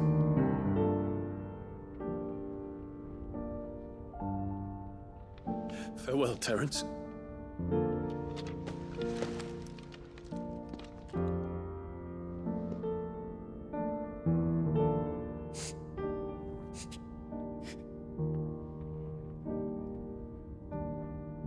Farewell, my prince.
Clive! Thank fuck.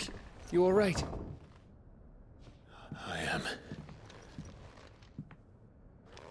But I'm a damn sight better for seeing you, Joshua.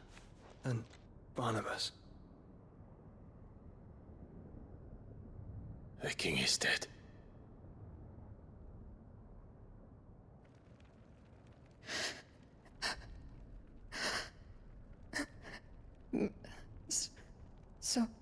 So they're all...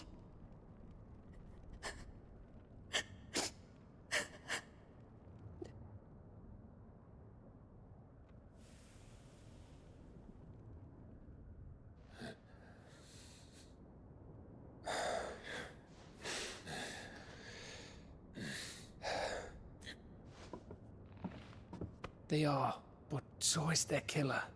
He can't hurt anyone anymore. You're safe.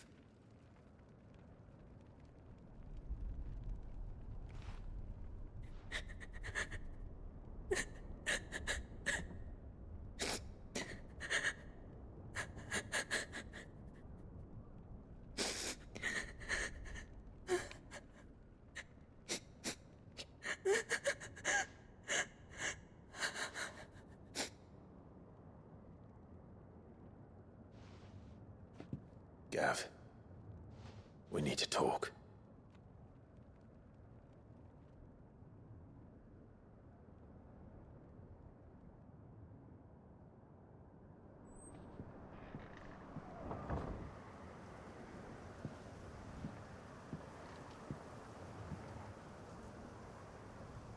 I'm sorry, Clive. You know I want nothing more than to go with you. I do. But I'm glad you're heading back to the Enterprise nonetheless. And not just for Edda's sake. Our people need to know what happened here. You can count on me. As can she, I hope. Thank you, me lords.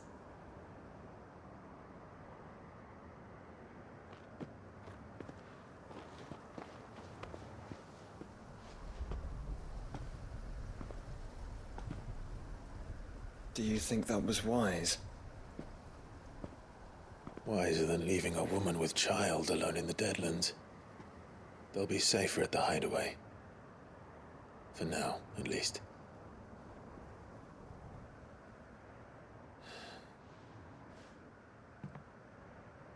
This land is overrun with Akashic. The king himself was long turned, albeit by choice. All to serve Ultima, in his damnable quest to forge the perfect vessel.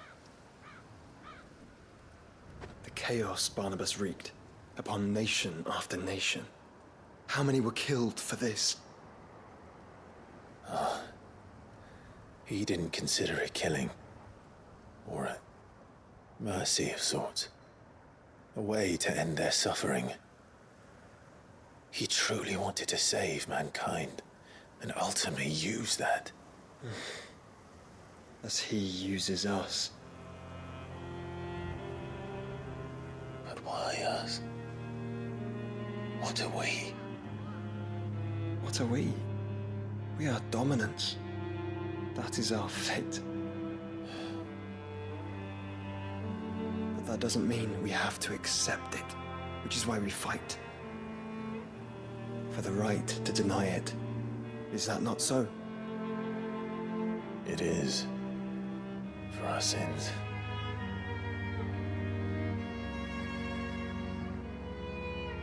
Barnabas said something else. That the Mother Crystals were Ultimas. Ultimas? Are you certain? We know that the Mother Crystals have been leading the land of Ether. And we also know that it's this which hastens the spread of the Blight. But what I cannot fathom is what Ultima stands to gain from that. What did you find at the Stronghold? The truth about Ultima's prize. For so long, I believed it to be you, and you alone. Yet, it is not merely Efreet that he desires, but Efreet and Phoenix both. That which we became in the skies over Twinside.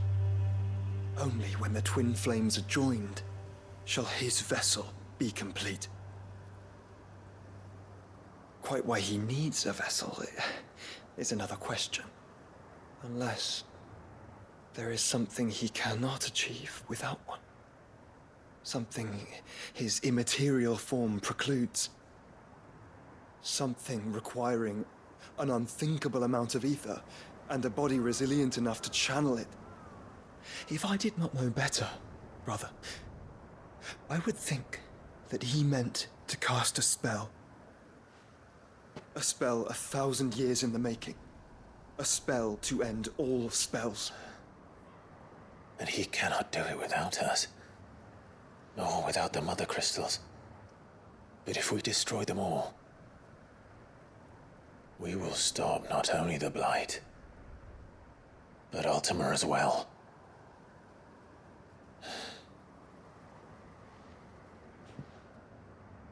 We stick to the plan then. Only this time, we face him together. Well, it's a long walk to Stone here. Let's not keep Ultima waiting.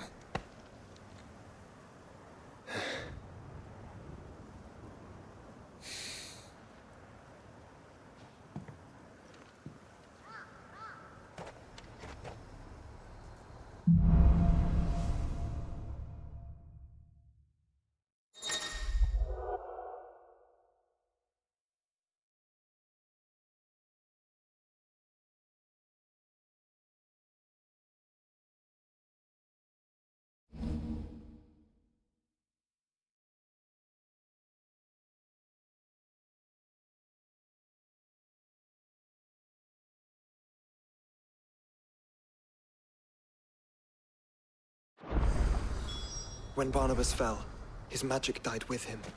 The road to Stone here is barred to us no longer.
You were right, Joshua.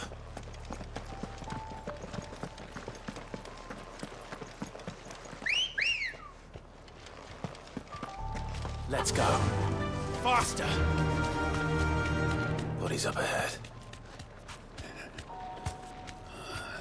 Thanks, Gal. What now?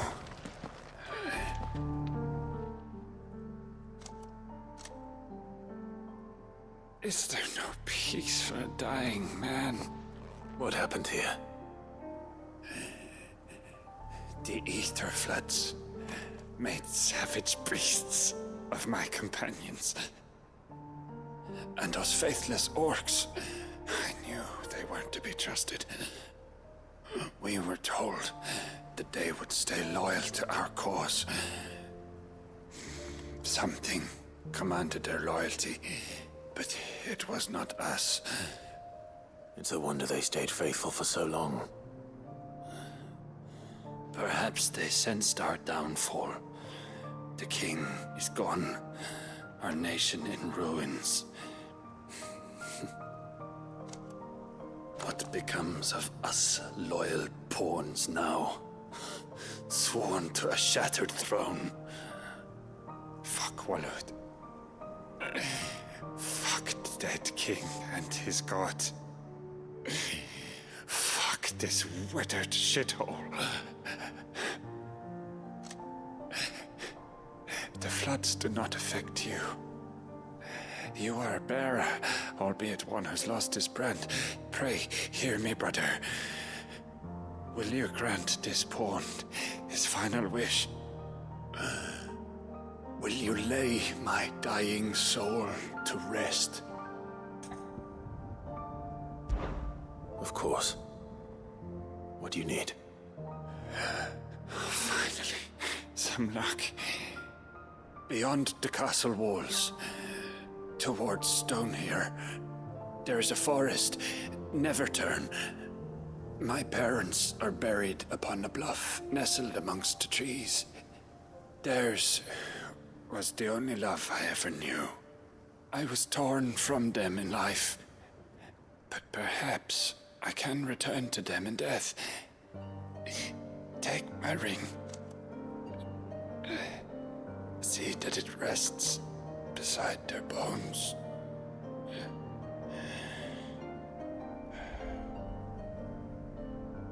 May you find peace at last.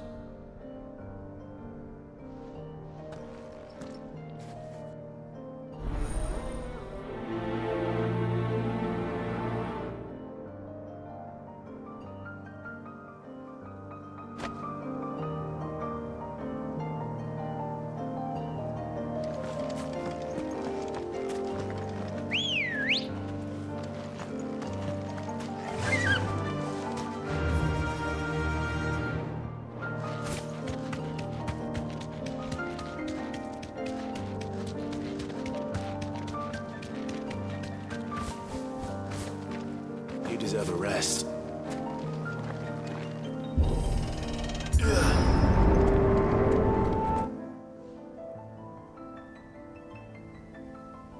Don't tell me. The only way to the capital is through that gate, just as you surmise. There's an army down there, Joshua. Yes, but I don't see any dominance.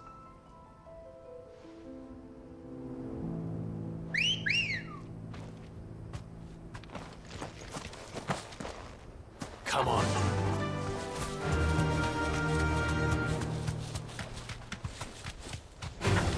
All right.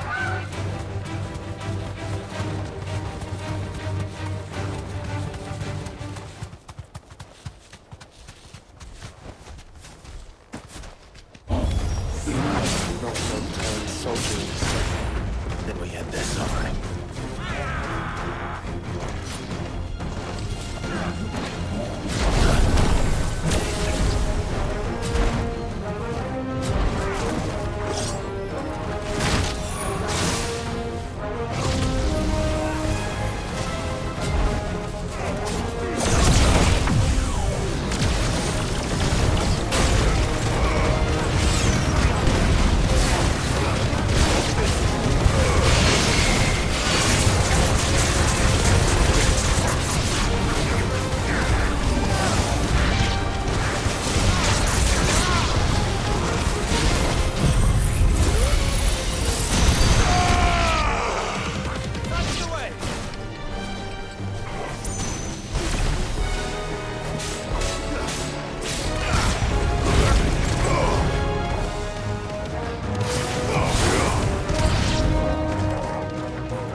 for us, I wouldn't put it past Ultima. He's made nothing easy so far.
One's bigger than the others.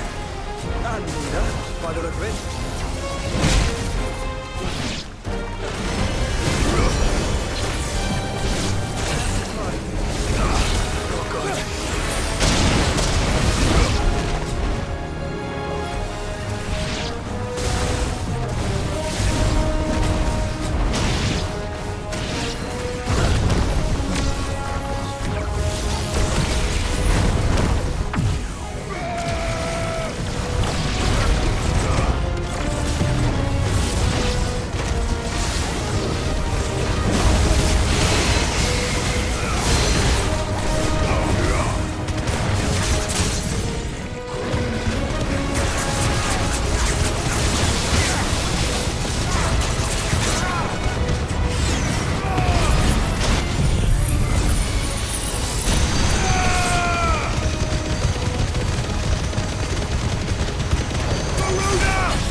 Not an unturned soldier is set. Then we end their suffering.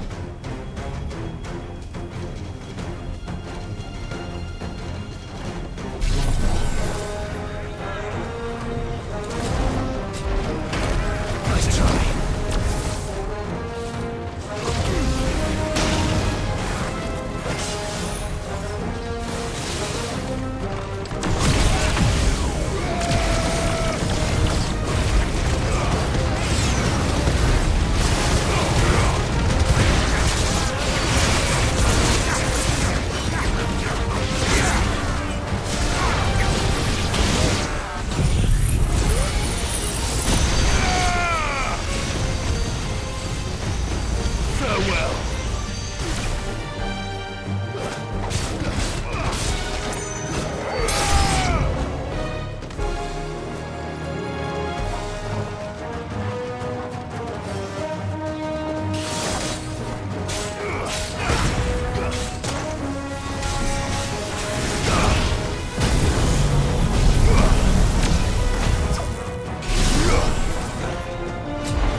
all this?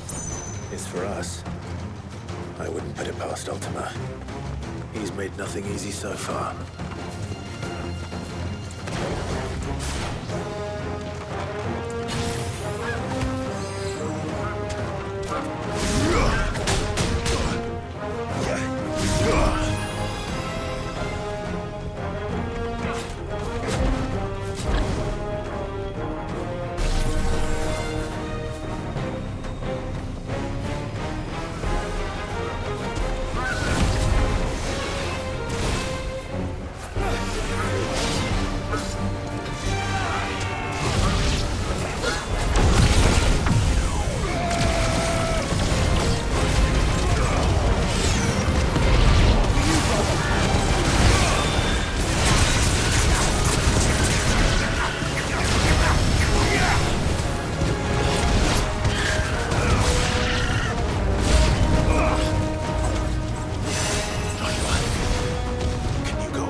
This one's bigger than the others. By the look of it.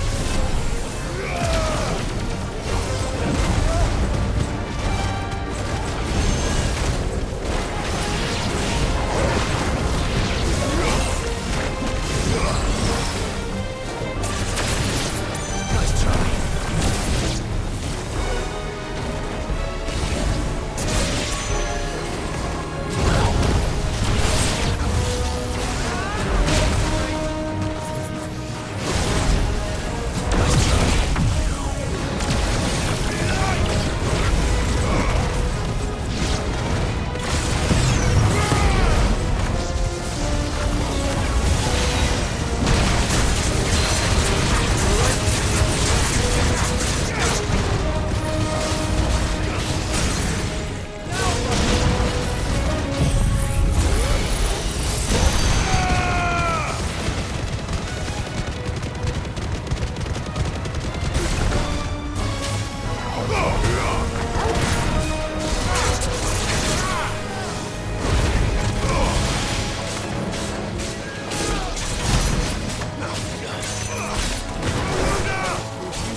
We can rest here if you like.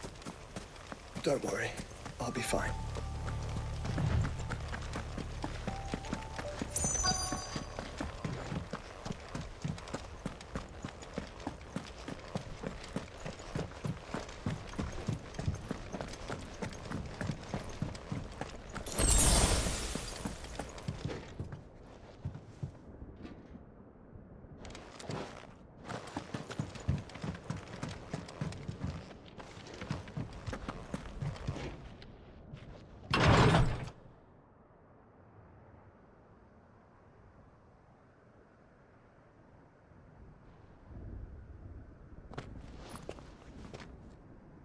Look, Clive.